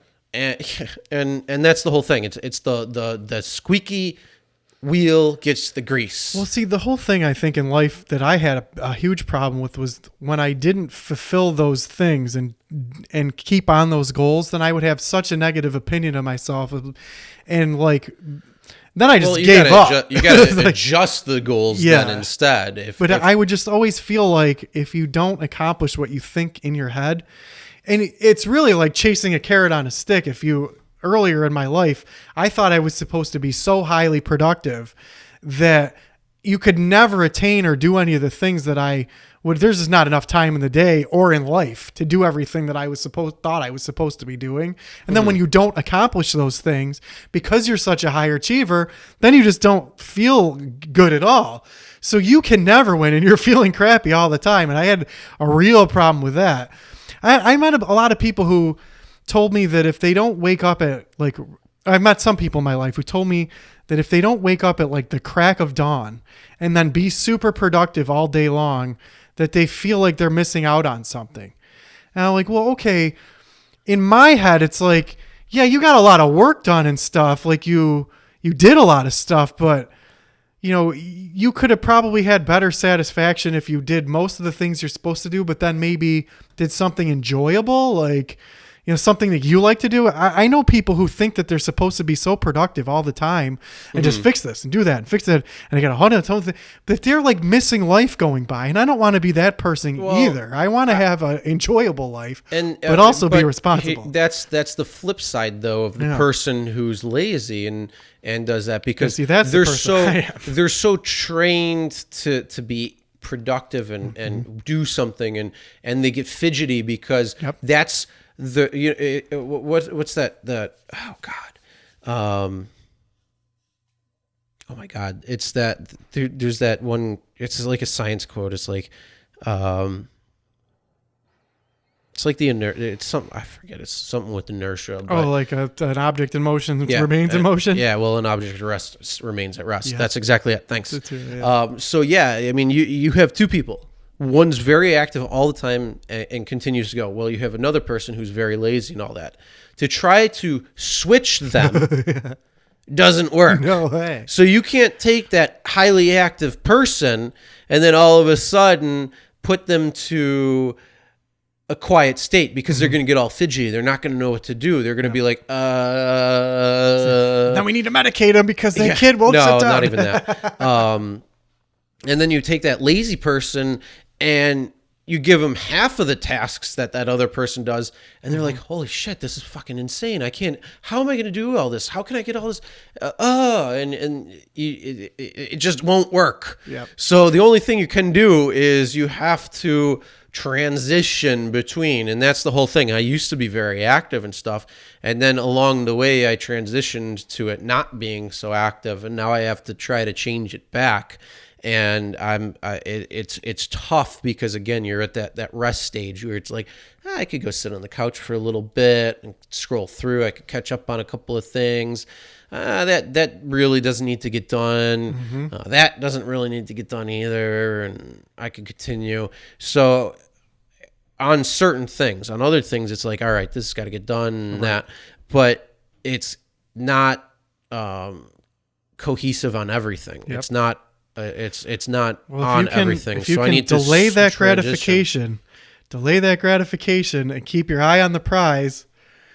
That's why I respect doctors. Like to do something for 12 years and you're sacrificing a lot of your life, to become that doctor. That's delayed gratification. People who can do that, they ultimately end up, in a better position in life than people like me who are like, well, no, I'm going to eat ice cream now because I want ice cream. Yeah, I know it's going to make me fat, but all I want to know is, did Dr. Mark actually get buried next to his wife who died 18 years ago? Or did he meet his new wife and decide to get buried with her? I would like to know. We'll have to check out my app, Plot Swap. Yeah. And then not only that, I want to talk about this real quick. Right. This whole thing with having your child. So you have 3 plots or 4 plots where you have 2 children. So you have the mother and the father, the husband and the wife, and then it says son or daughter. And you have these plots and you're expecting that they're going to be there. But here's the thing. What if, again, that child gets married? Yeah. Chances are they're going to get married and have a family. Yeah. So now you're saying, oh, that son or that daughter is going to stay there with you. Yeah. But yet, why don't they get buried next to their significant other, or they get a single stone or single plot or whatever it might be, or they get cremated and they want to go, or they want to get blasted off into the world and spread their seed everywhere. Yeah. Well, it's weird because you know what? Now that I think about it, that's such a weird thing. I had a cousin who, when he talked about the opioid problem, he's one of the deaths from the fentanyl problem that we have. Mm-hmm. And this was in 2003 or 4, I think. And he was a family member that I would go to visit my relatives in Pennsylvania over the summer. And I didn't know him until I moved there when I was 19. And he was a couple years older than me and just was like, hey, I just hang out with him casually and met him. And he ended up being part of like I don't know if he got bad pills or what happened to him, but he ended up overdosing. It's just an average guy. You wouldn't even know. Like, it's not what the typical drug addict would think. Yeah, right. Well, I also had another death that very same day. This is why life is very weird. Another person that I grew up with around here who would probably, I went to elementary school with him, known my whole life. He decided to jump off a bridge and nobody knew where he was it was official that day that they had found him. And these 2 people had died on the same day. Well, I never got back to Pennsylvania to pay amends to the cousin. Well, when this relative died over the summer, I was putting the relative in the ground and I looked down and there is the cousin's plot and there's a headstone and everything. So I don't know how you decide where your plot is, because is this in Pennsylvania? Like, is it a family plot? Because he was a cousin and then there's my relative. It's really weird. I mean, it could be. Yeah. How do they decide? Do they just pick? Is it? No, I mean, I wonder. I mean, I don't know. I don't do plot that, but it might be a fact of saying, okay, like they might know if one of the questions, I don't know, I've never done this. So one of the questions could be, hey, do you have somebody buried in here? Yeah. Or if they belong to, say, the same church or whatever it might be, then and it's the church's cemetery. They might know where and can kind of place you around that area or whatnot. Well, now that I think about it, it is the family. It is the family. Because we were looking at all the other relatives, like, oh, there's this distant relative. So it's the family. But it's like there were hundreds of relatives there. But it makes sense. It's a small town. Everybody is related to each other. So I guess that's how it works. And then, but you know what the other thing is how do you decide? So he had a nice headstone. Mm-hmm. It was pretty big. Yeah. Well, I'm used to other family members, like one of my family members, they had a very small headstone. And they are prominent in the community. I'm offended. I'm upset. Yeah, but it's gonna because it's gonna that whole thing is up to the person. What do you want on your headstone? Actually doing? I don't care. Oh, okay. You don't care because you're dead? No. Well, yeah. I don't care because I'm not going to have a headstone. Okay. I'm going to be launched off into space. You're taking my idea. I'm going to be spitting cum all over the fucking place. All over the universe. Yo, here's the real deal. It doesn't matter what it says on the gravestone. It doesn't matter the name. It doesn't matter the birth year, the birth date, the death date, or the death year. The only thing that fucking matters on that whole thing is the dash and what you did in that dash frame. Yep. in that time frame that you've been given, that's all that matters. Here's my were question. you a good person? Did you care about humanity? Did you leave it a better place? Did you judge people? Were you bad? Did you do things you shouldn't have? What did you do? Here's the thing. Strive always be to the best. Always be open-minded and care about other people. Here's my question, because you were just at one of these things. Was there like a religious person there who gave some kind of talk? Did they talk about the space? I don't know. I wasn't paying attention. Okay. Well, the one that I went to, a lot of the times they do. They talk about the dash. Where does that come from? What, the dash? Because I've heard that like 3 different times where they talk about the dash between the birth dates, and it's always the same thing. Is that like out of some kind of religious text? Is it a quote? I'd like to look it up. It's motivational. Okay. So there's a lot of, I mean, if you listen to motivational people, like motivation speakers and that's what they talk about. A lot of, one of the comparisons is you have a birth date and you have a death date. Yeah.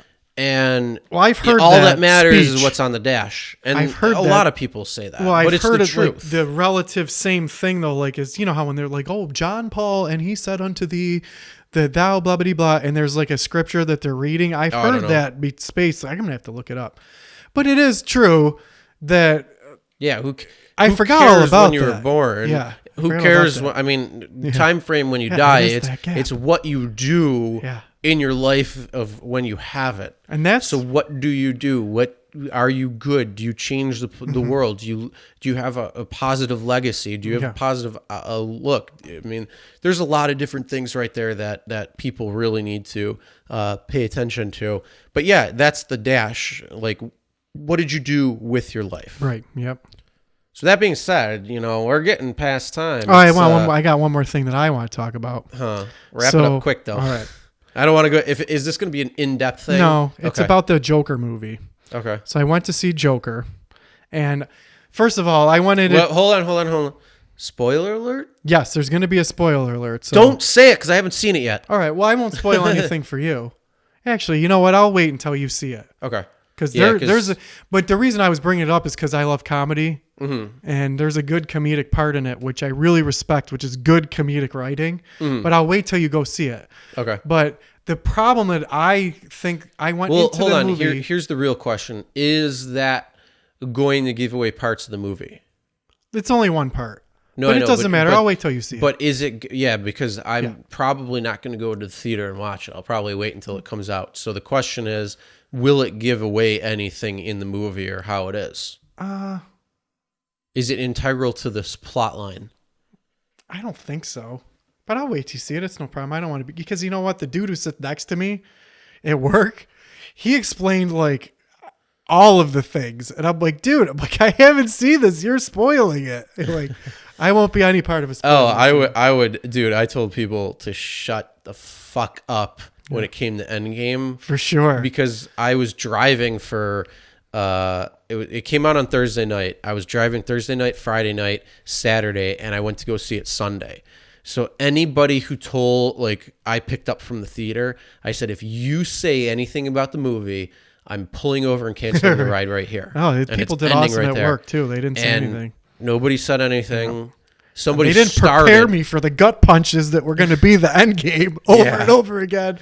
Spoiler alert. You're going to Tony get Stark gut punched. dies. Yeah.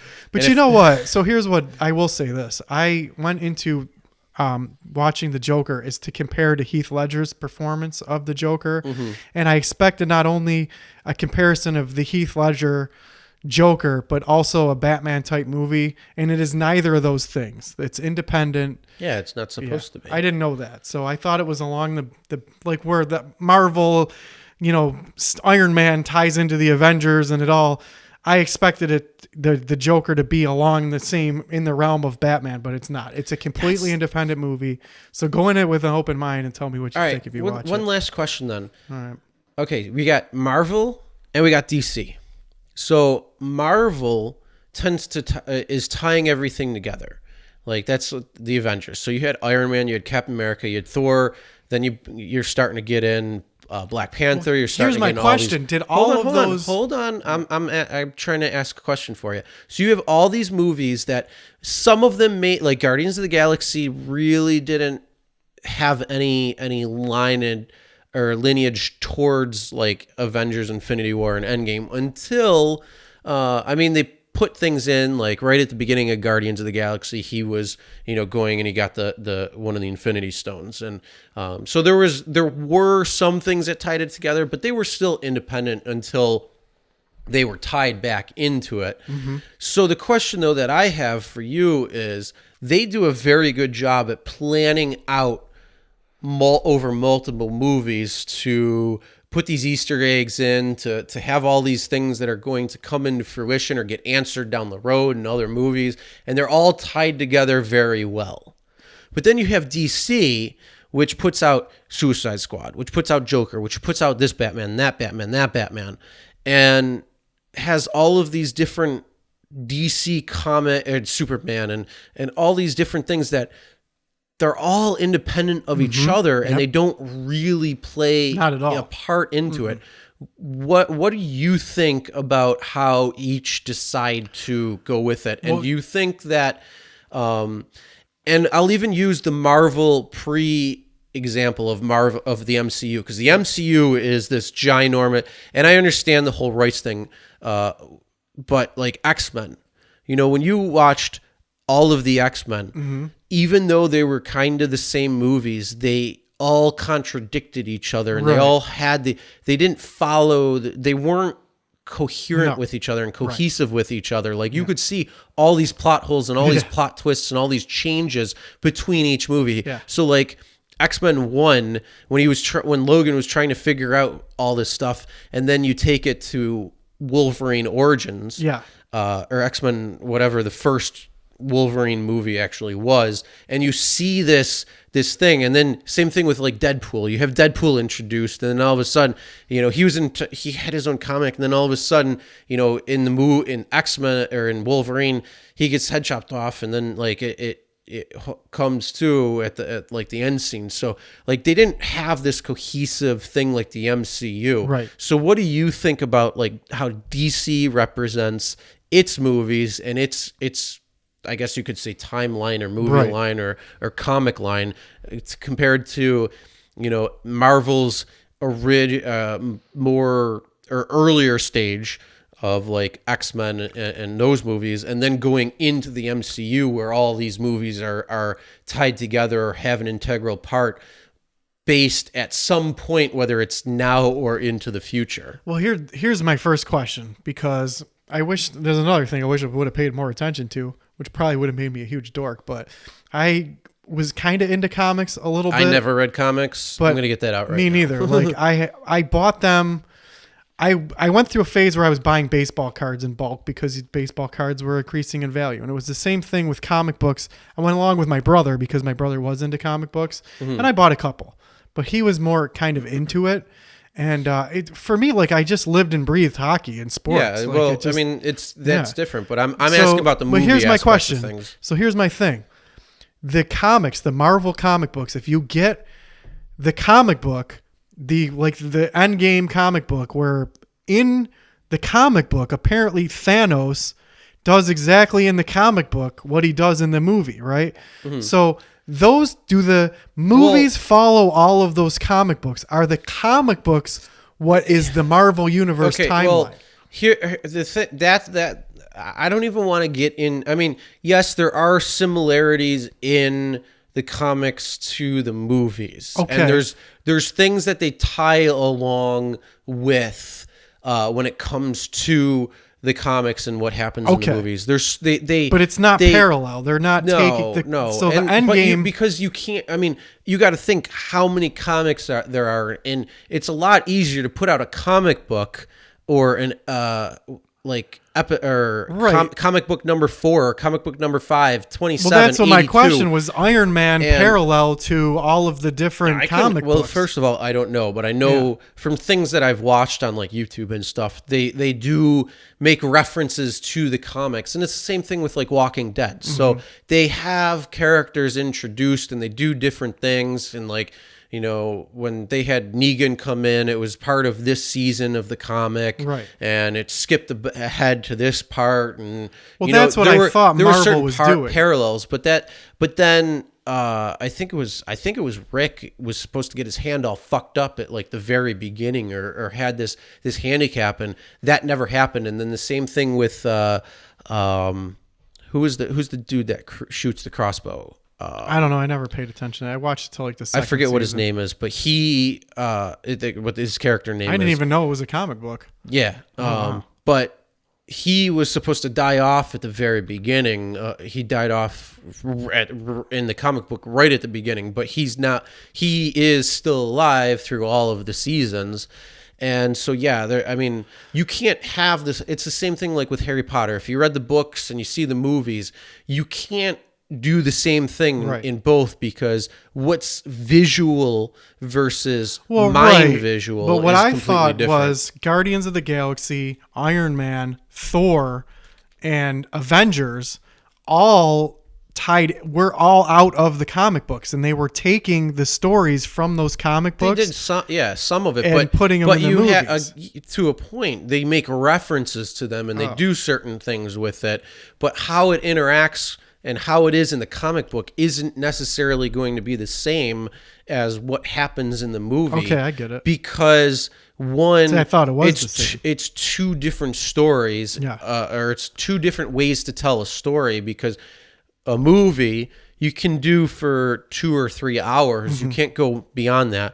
And the production value, the amount of money that goes into a movie is much different than scripting out and illustrating a comic book. Right. Have you seen the movie Fear and Loathing in Las Vegas? No. Okay. So But it has we're Johnny getting Depp. way out of where I want to go. Here's where my example is. So Fear and Loathing in Las Vegas is a book that is written by Hunter S. Thompson.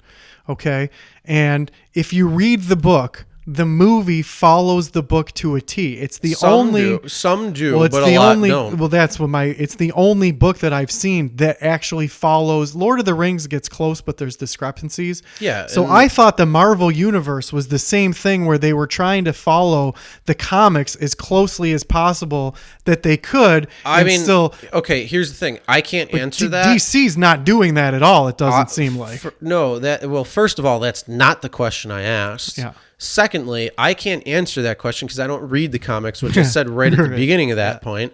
So even having this entire conversation was mute because you can't answer that. My question is, what do you think of DC Comics just throwing movies out there that really have no connection to each other, or kind of even have the connection to the comics, but more the connection with each other in the movie sense? And the same thing where, X-Men had a lot of discrepancies between movies themselves, not the comic book. I don't give a fuck about that. I get what you're saying. And then how the MCU, starting with Iron Man, that's genius. up to now Spider-Man. What's your takeaway on that? Well, so okay, if you're a franchise like Marvel or DC, if you're Marvel, that's genius. That's genius endgame. No, I'm not asking. I'm asking, what do you think? What I think is that if you are going to produce movies like that and you want people to come and see your movies, and people can know that if I see Iron Man, I'm also going to be able to see Avengers, and things that happen in Iron Man are going to make sense to me that happen in the Avengers. And if I don't see that part of Iron Man, which is what happened to me, I didn't see one of the Avengers movies, and I go, well, where did that guy come from, and who's that? And my friend Nate's like, well, that's Avengers 2. You got to go watch that. And it gets people going to the theaters, whereas DC, like, I don't. The Batmans are kind of in order, but you don't have to see one to understand the other one. But again, so I'm not asking from a marketing standpoint. I'm asking, what do you think? Oh, I think that the Marvel's way better. Do you like how all the movies tie in together? Oh, for sure. It's way better. Okay, that's all I wanted to know. Okay.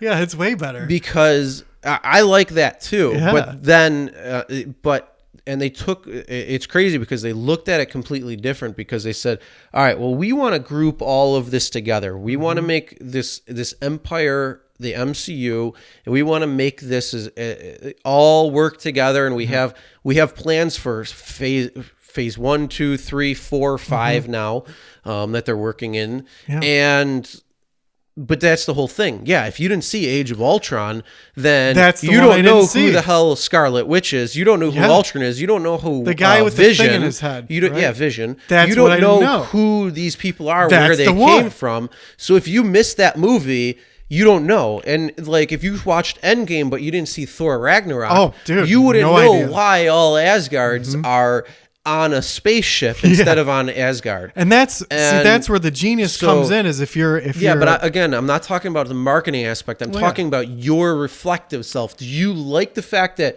they make you have to watch it's the great, movies, because but they tie in, and you're like, oh my god, that aspect For sure.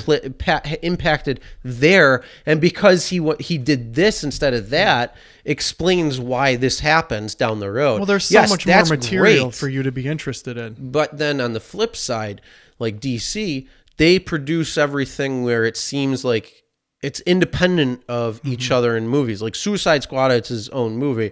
The new what the hell's it? Harley Quinn movie is going to be a completely different. It's got really no connection except for the fact that she's still Harley Quinn. It's the same actress, and Batman was.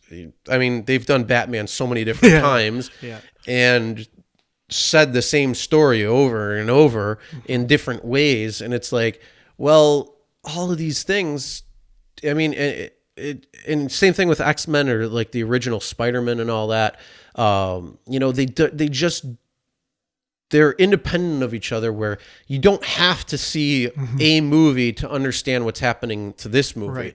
So they might have Easter eggs or throwbacks, like in Batman Dark Knight and Dark Knight Rises. They might or Batman Begins. They might throw in Easter eggs here and there, but you didn't need to see. No. You didn't need to see the Dark Knight to see the Dark Knight Rises and understand it.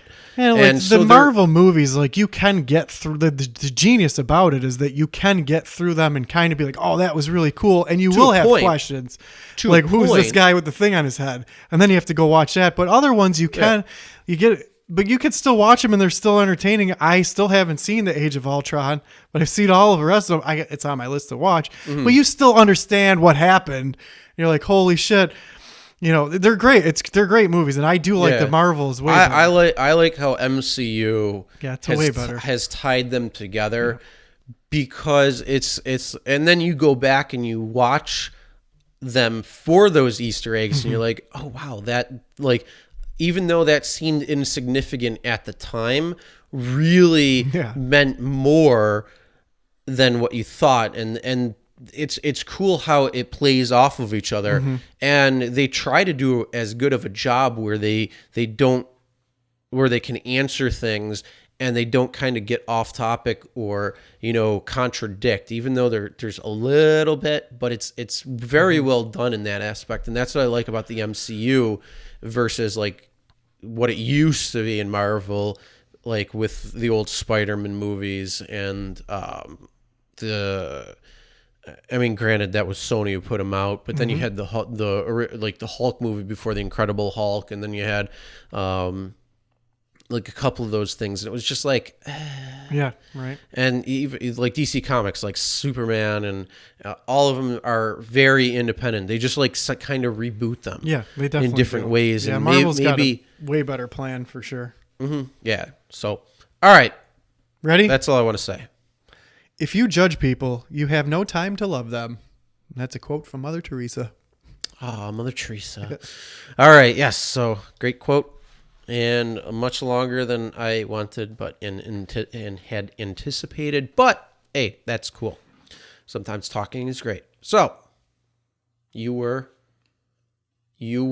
Oh, I was Aaron, but why does it say that we're Don't super worry about maxed it. out right now? Okay. Don't worry about it. All right. I was Aaron. And I'm Chris. All right. Night, everybody.